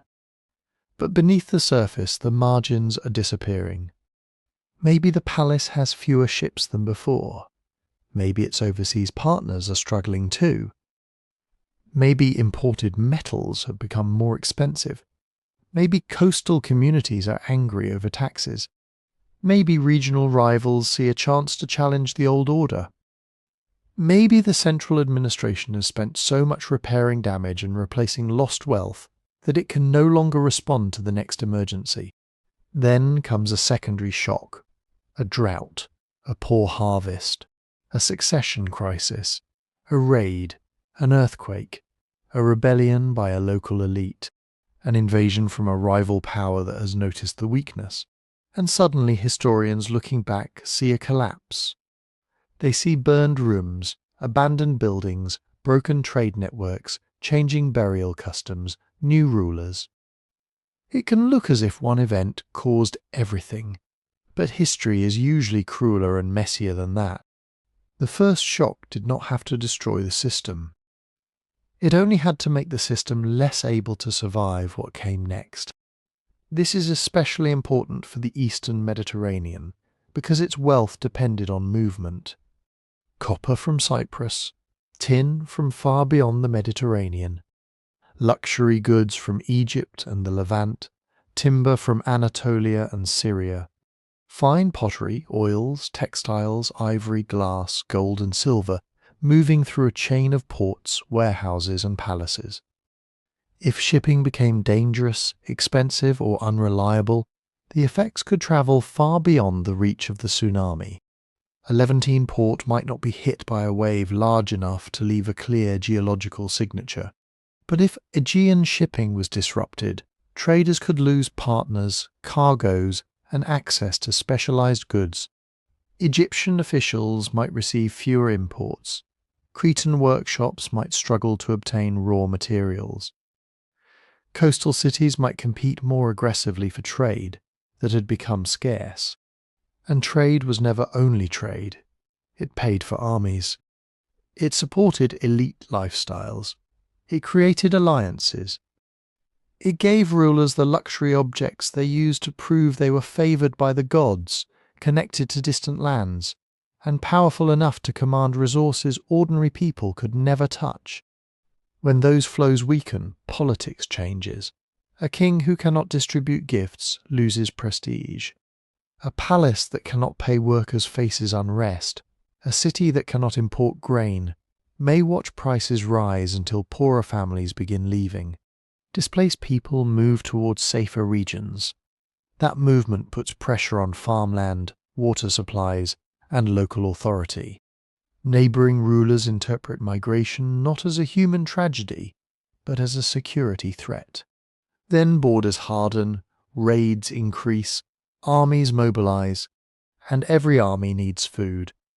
This is how an environmental shock can become a political crisis without ever being the sole cause of war. Thera may have accelerated these processes. It may have damaged the Aegean trading world at a moment when palace economies were heavily dependent on maritime exchange. It may have added unusual weather, lost harvests, or disrupted sea routes to a region already full of competing states and fragile supply lines. But may have is doing important work here. We cannot draw one unbroken line from the eruption to every later conflict, famine, migration, or palace collapse. The dates are too uncertain, the evidence is too uneven. And Bronze Age states had plenty of reasons to fail that had nothing to do with volcanoes. What we can say is more interesting than the simple version. Thera did not need to be the universal cause. It could have been an accelerator, a force that turned manageable stress into severe stress. A disaster that drained reserves, interrupted connections, and exposed political weaknesses that had been hidden behind palace walls. Near Thera, the danger was physical: earthquakes, ash, waves, destroyed ships and damaged coastlines. Farther away, the danger was systemic. Delayed cargoes, missing revenue, food shortages, rising prices, migration, conflict, a world that had become connected enough for trouble in one place to matter somewhere else. And once you see the Bronze Age world that way, the eruption becomes more than a local catastrophe. It becomes a test of which societies had reserves, which rulers had loyal allies, which trade networks could bend without breaking, and which great palaces looked powerful only because nobody had yet pushed them hard enough. And when a disaster is this spectacular, there is one question people almost cannot stop themselves from asking. Did anyone remember it? Not in a storage tablet, not in a royal inscription, not in a geological layer waiting for archaeologists to uncover it, in a story. For more than a century, Thera has been linked to Atlantis. The connection is seductive, a wealthy island civilization. Advanced art, trade ships, palaces, a sudden eruption, earthquakes, fire from the earth, the sea rushing inland, an island broken apart and partially swallowed by water. It sounds almost too perfect, and that is exactly why we have to be careful. The story of Atlantis comes from Plato, the Greek philosopher writing in the 4th century BC, more than 1,000 years after the eruption of Thera. In 2 dialogues, Timaeus and Critias, Plato describes a great island power beyond the pillars of Heracles, usually understood as the Strait of Gibraltar. Atlantis is rich, militarily powerful and morally corrupt. It tries to conquer Athens, then in a single day and night of catastrophic earthquakes and floods, it disappears beneath the sea. Now compare that to Santorini. Before the eruption, Thera was a prosperous island in the Aegean, connected to the wider Minoan world. Its settlement at Akrotiri had multistory buildings, painted walls, workshops, storage rooms, imported goods, and evidence of a society deeply tied to maritime trade. Then the volcano erupted. Parts of the island collapsed. Tsunamis crossed the Aegean. The shape of the land was permanently transformed. You can see why people connect the two, but the chronology immediately creates a problem. Plato says Atlantis existed 9,000 years before the time of Solon, the Athenian lawgiver who lived around 600 BC. Taken literally, that places Atlantis around 9,600 BC. Thera erupted around the 17th century BC. That is not a small mismatch. It is a gap of roughly 8,000 years. The geography is another problem. Plato places Atlantis beyond Gibraltar in the Atlantic. Thera is in the Aegean, hundreds of miles away inside the Greek world. Plato describes an enormous island empire. Santorini was never anything close to that scale. And perhaps most importantly, Atlantis in Plato's story is an enemy of a prehistoric Athens that conveniently reflects Plato's own ideas about ideal states, corrupt empires, war, morality, and political decline. That is a warning sign. Plato was not writing like a modern historian. He was using a dramatic story to explore philosophical questions. Could the tale have drawn on older traditions? Possibly. Could memories of Aegean disasters, Minoan wealth, earthquakes, or vanished islands have fed into the story over centuries? Also possible. But possible is not proof. There is no surviving Bronze Age text that says, Thera became Atlantis. No inscription from Egypt, Crete, or the Levant describes a Minoan island empire sinking beneath the sea. No archaeological discovery bridges the enormous gap between the eruption and Plato's account. The Atlantis connection is compelling because it gives the eruption a familiar ending. It turns ash, tsunamis, and disrupted trade into a legend everybody recognizes. But history does not owe us that kind of neatness. Still, that does not mean myths are useless. Human communities can remember disasters for astonishingly long periods, not as precise dates, not as scientific reports, and not usually with names we can verify. They remember them as stories about angry seas, drowned lands, mountains that exploded, skies turning black, gods sending punishment, heroes escaping, or ancestors breaking rules and paying the price. Over generations, the details change. A tsunami becomes a world flood. An eruption becomes a battle between gods. A real island becomes a kingdom. A local catastrophe becomes a warning meant for everyone. That transformation is not evidence that the story is false. It is evidence that stories have different jobs than archives. An archive tries to preserve details. A myth tries to preserve meaning. Imagine survivors of the Thera eruption, or people on Crete watching the sea destroy boats and warehouses. They may not have understood caldera collapse, magma chambers, atmospheric aerosols, or tsunami propagation. What they knew was simpler and more terrifying. The ground shook. The sky darkened. The sea became an enemy. A place that had seemed permanent was suddenly gone. That kind of experience leaves a mark. Parents tell children never to trust a calm sea. Sailors carry stories from port to port.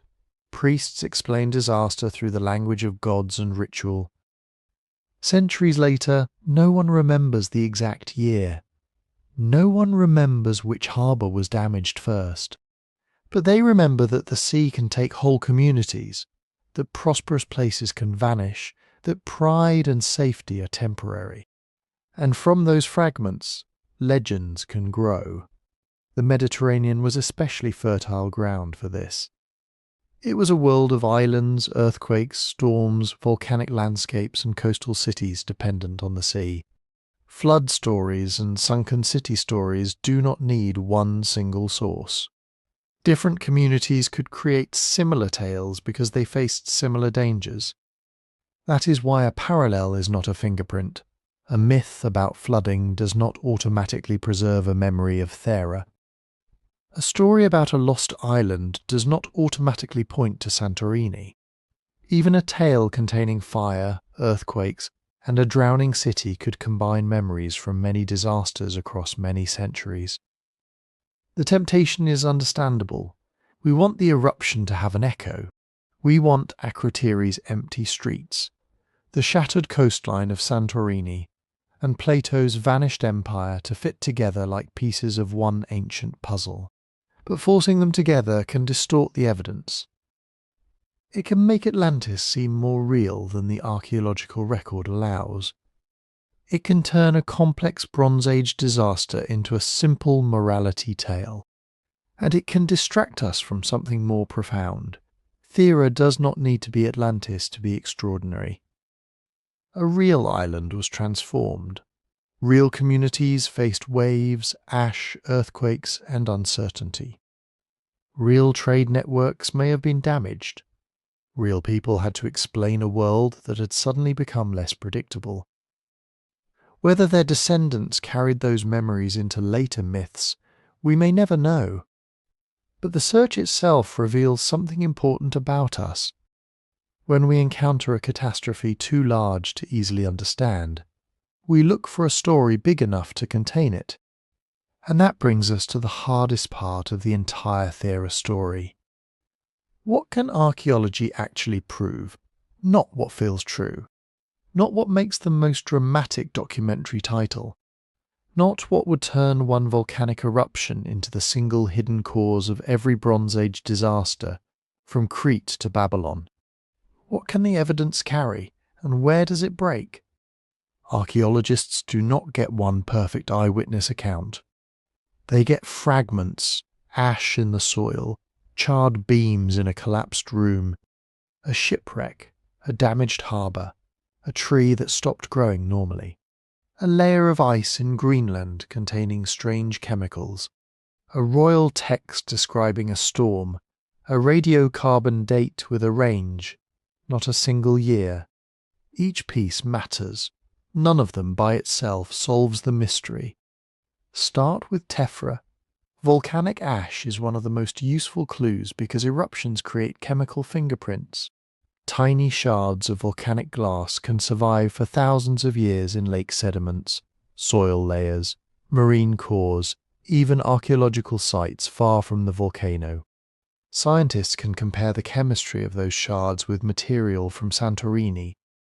If the match is strong, they can say this ash probably came from Thera. That is powerful evidence. It can show that material from the eruption travelled across the Aegean and beyond. It can help connect distant sediment layers to one specific event.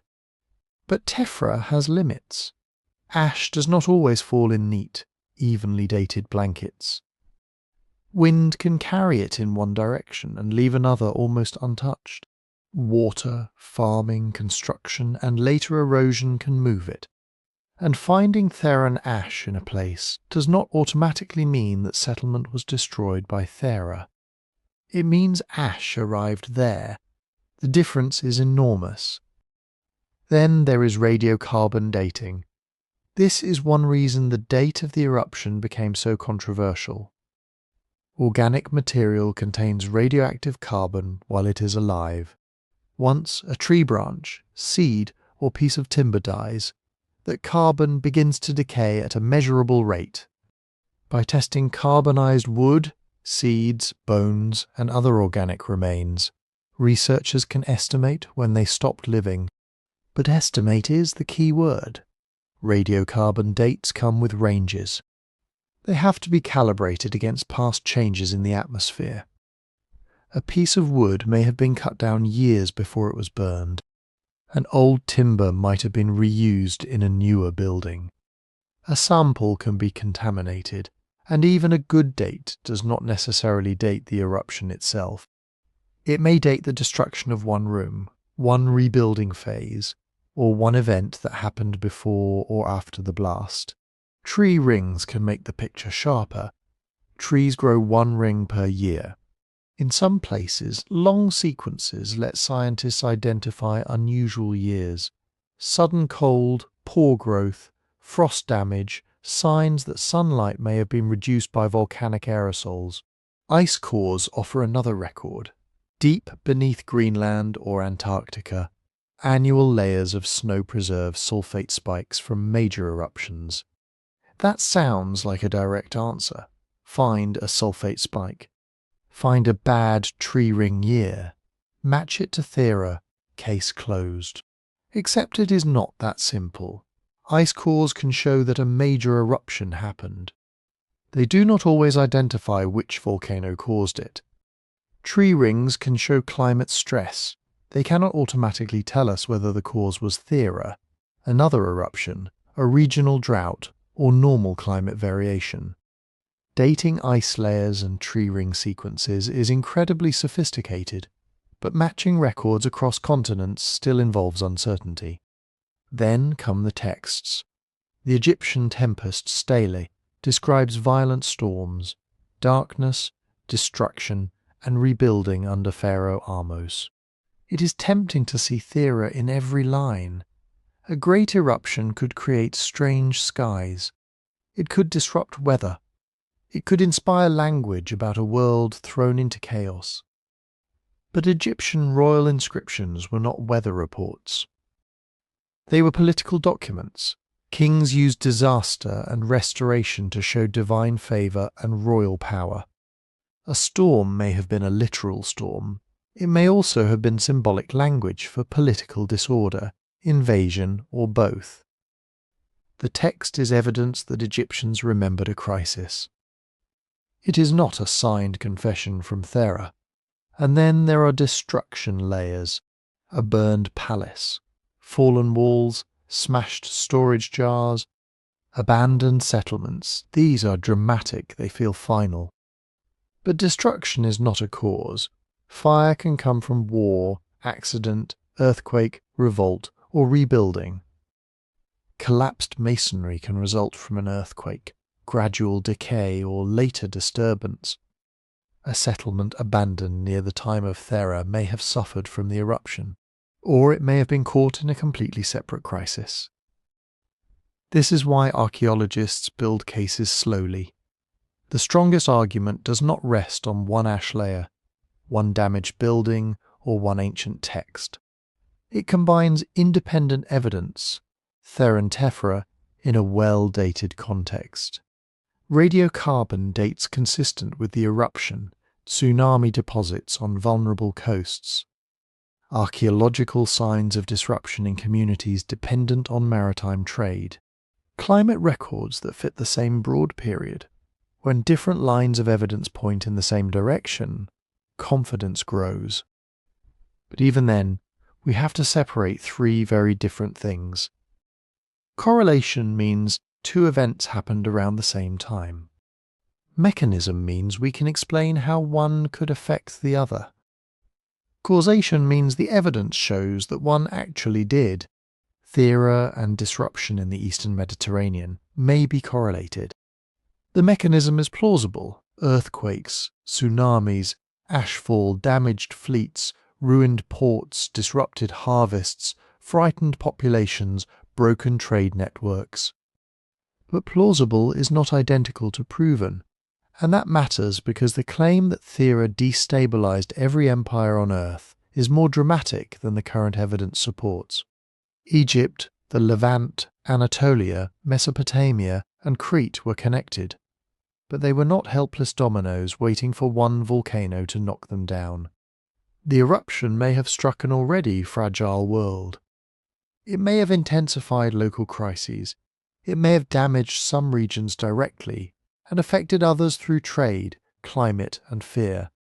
But archaeology cannot honestly turn possibility into certainty. What it can show is something more interesting. A Bronze Age world built on ships, harvests, ports, palaces, and long-distance trust was vulnerable in ways its rulers may never have fully understood. That is the more accurate mystery. Not that one volcano definitely destroyed every empire on Earth, but that a single eruption may have hit one of the most connected worlds humanity had built so far, at exactly the moment when connection had become both its greatest strength and its greatest weakness. The Bronze Age Eastern Mediterranean was not a collection of isolated kingdoms. Crete depended on ships. Egyptian elites depended on imported luxury goods, timber, metals, and diplomatic exchange. Cities along the Levantine coast lived by moving cargo between larger powers. The Hittites needed copper, tin, grain, horses, tribute, and secure routes across Anatolia and Syria. Mesopotamian states farther away were tied into networks that reached westward through merchants, caravans, and royal gifts. No king controlled all of it. No palace could see the whole system. And nobody in 1600 BC had the tools to understand that a disaster beginning beneath one Aegean island could send consequences outward through waves, weather, trade, rumour, and political fear. Thera was almost certainly a major regional catastrophe. That much is not really the mystery. The eruption devastated Santorini itself. It produced enormous quantities of ash and pumice. It generated earthquakes. It likely sent tsunamis into vulnerable Aegean coastlines. It disrupted the sea lanes that connected islands, ports, and palaces. Communities near the volcano did not need climate models or chemical analysis to know that their world had changed. For them, the catastrophe was immediate. The ground shook. The sea became dangerous. Fields and water supplies could be contaminated. Buildings collapsed. Ships vanished. A trading voyage that should have taken days might never return. A port that depended on predictable arrivals could suddenly face shortages of food, fuel, raw materials, and information. And in a palace economy, shortages were never just shortages. They became political problems. A ruler who could not distribute grain looked weak. A harbour that could not receive cargo lost wealth. Craftsmen without imported materials stopped producing prestige goods. Merchants who lost ships could not repay debts. Local leaders already competing for power had new reasons to blame each other, challenge authority, or break old alliances. That is how a physical disaster can become a social one, not through one giant wave sweeping across the entire Bronze Age world. Through pressure, through delay, through missing cargoes, failed harvests, damaged fleets, frightened populations, and rulers making decisions with incomplete information. But this is also where the uncertainty begins. When exactly did Thera erupt? The answer matters because a difference of several decades can change the entire historical argument. If the eruption belongs earlier in the 17th century BC, then its direct connection to some Egyptian events and later political collapses becomes much harder to prove. If it happened later, closer to certain destruction layers and dynastic transitions, the case becomes stronger. Radiocarbon evidence, archaeological chronologies, ice core signals, tree rings, and Egyptian dating systems have not yet produced a single answer accepted by everyone. Then there is climate. Did Thera inject enough sulfur into the upper atmosphere to cool temperatures far beyond the Mediterranean?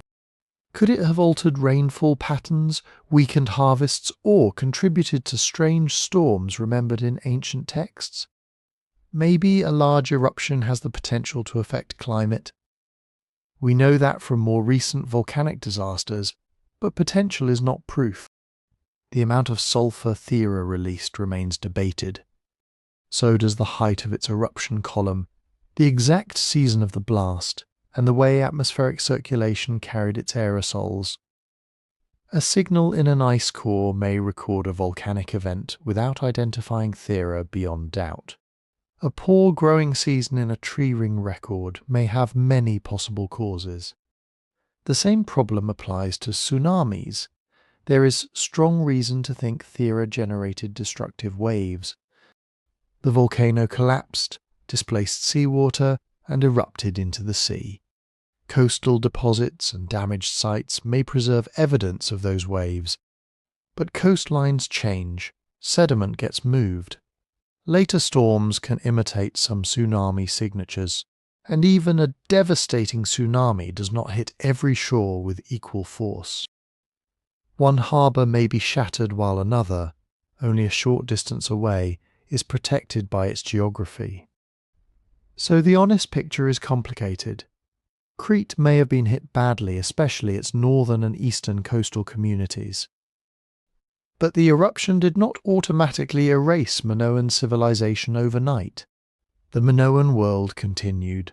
Palaces were rebuilt, trade survived, and the final collapse of Minoan power came later, in a world shaped by Mycenaean expansion, internal rivalry, earthquakes, and changing political realities. Egypt may have experienced storms, disruption, or unusual skies in the broad era of Thera. But the Tempest stele cannot simply be treated as a volcanic news report. The Levant may have felt strain in maritime trade, but its cities were resilient and their histories were shaped by local wars, shifting alliances, and changing imperial ambitions. The Hittite kingdom and Mesopotamian powers were too distant, too complex, and too chronologically difficult to tie directly to one Aegean eruption. That does not mean Thera was irrelevant to them. It means its effects may have travelled indirectly. A damaged Aegean trade network could alter the flow of metals. A weakened Crete could change the balance of power across the sea. Higher prices, delayed shipments, and lost contacts could create opportunities for rivals. One region's disaster could become another region's advantage. And generations later, people might remember the consequences without ever knowing the cause.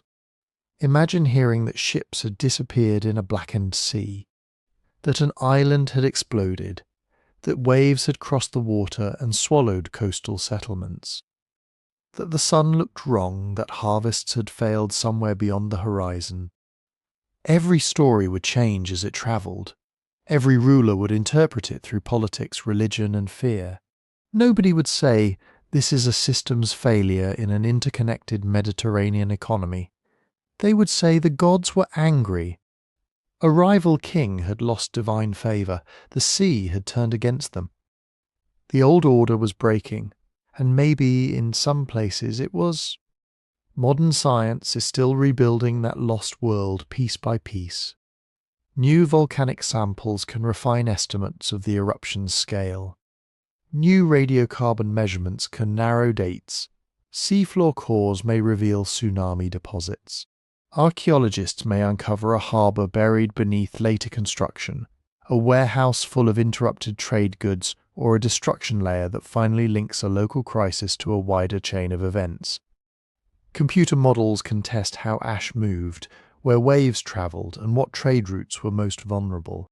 The story is not finished because the evidence is not finished. Every new sample has the power to shift the timeline. Every excavation can complicate the theory. Every better model can show that an effect once assumed to be impossible was plausible, or that a dramatic claim was never physically realistic at all. So did one volcano destabilize every empire on Earth? Probably not in the simple cinematic sense. But did Thera strike a connected Bronze Age world hard enough to amplify existing weaknesses, reshape regional power, and leave distant societies dealing with consequences they could not trace back to one shattered island? That is not only possible, that may be the real catastrophe. And that is why Thera may have changed more than it destroyed. The destruction was real. Santorini was shattered. Communities in the Aegean faced earthquakes, ashfall, pumice, dangerous seas, and possibly tsunamis powerful enough to devastate exposed coastlines. Ships, warehouses, fishing grounds, farmland, harbours, all of it could be damaged at once. For people close to the eruption, this was not a mystery. It was the end of the world as they understood it. But the larger claim that Thera single-handedly collapsed every major civilization from Crete to Egypt, Anatolia, the Levant and Mesopotamia goes beyond what the evidence can currently prove. That doesn't make the eruption less important. It makes the real story more interesting. Because civilizations do not need to be physically destroyed by a disaster to be changed by it. They only need to be connected to the places that were destroyed. They only need to rely on trade routes that stop working, suppliers who cannot deliver, harvests that fail, allies who suddenly become weak, or rivals who recognize an opportunity before anyone else does. Think about how a Bronze Age palace worked. It was not just a building where a king lived. It was the center of an economic machine. Grain came in. Wool came in. Copper, tin, timber, oil, wine, pottery, ivory, textiles, and luxury goods came in. Then officials recorded it, stored it, redistributed it, turned it into wages, weapons, gifts, and political loyalty. Now disrupt that machine. Not forever, maybe only for a season, maybe only along a few sea routes, maybe one shipment of copper never arrives. Maybe a fleet is damaged, maybe a coastal town that supplied food is hit by waves. Maybe ash affects crops on one island while fear keeps merchants out of another harbour. Maybe a ruler has to distribute emergency grain just when taxes and tribute are falling. Suddenly a system that looked stable begins making bad decisions.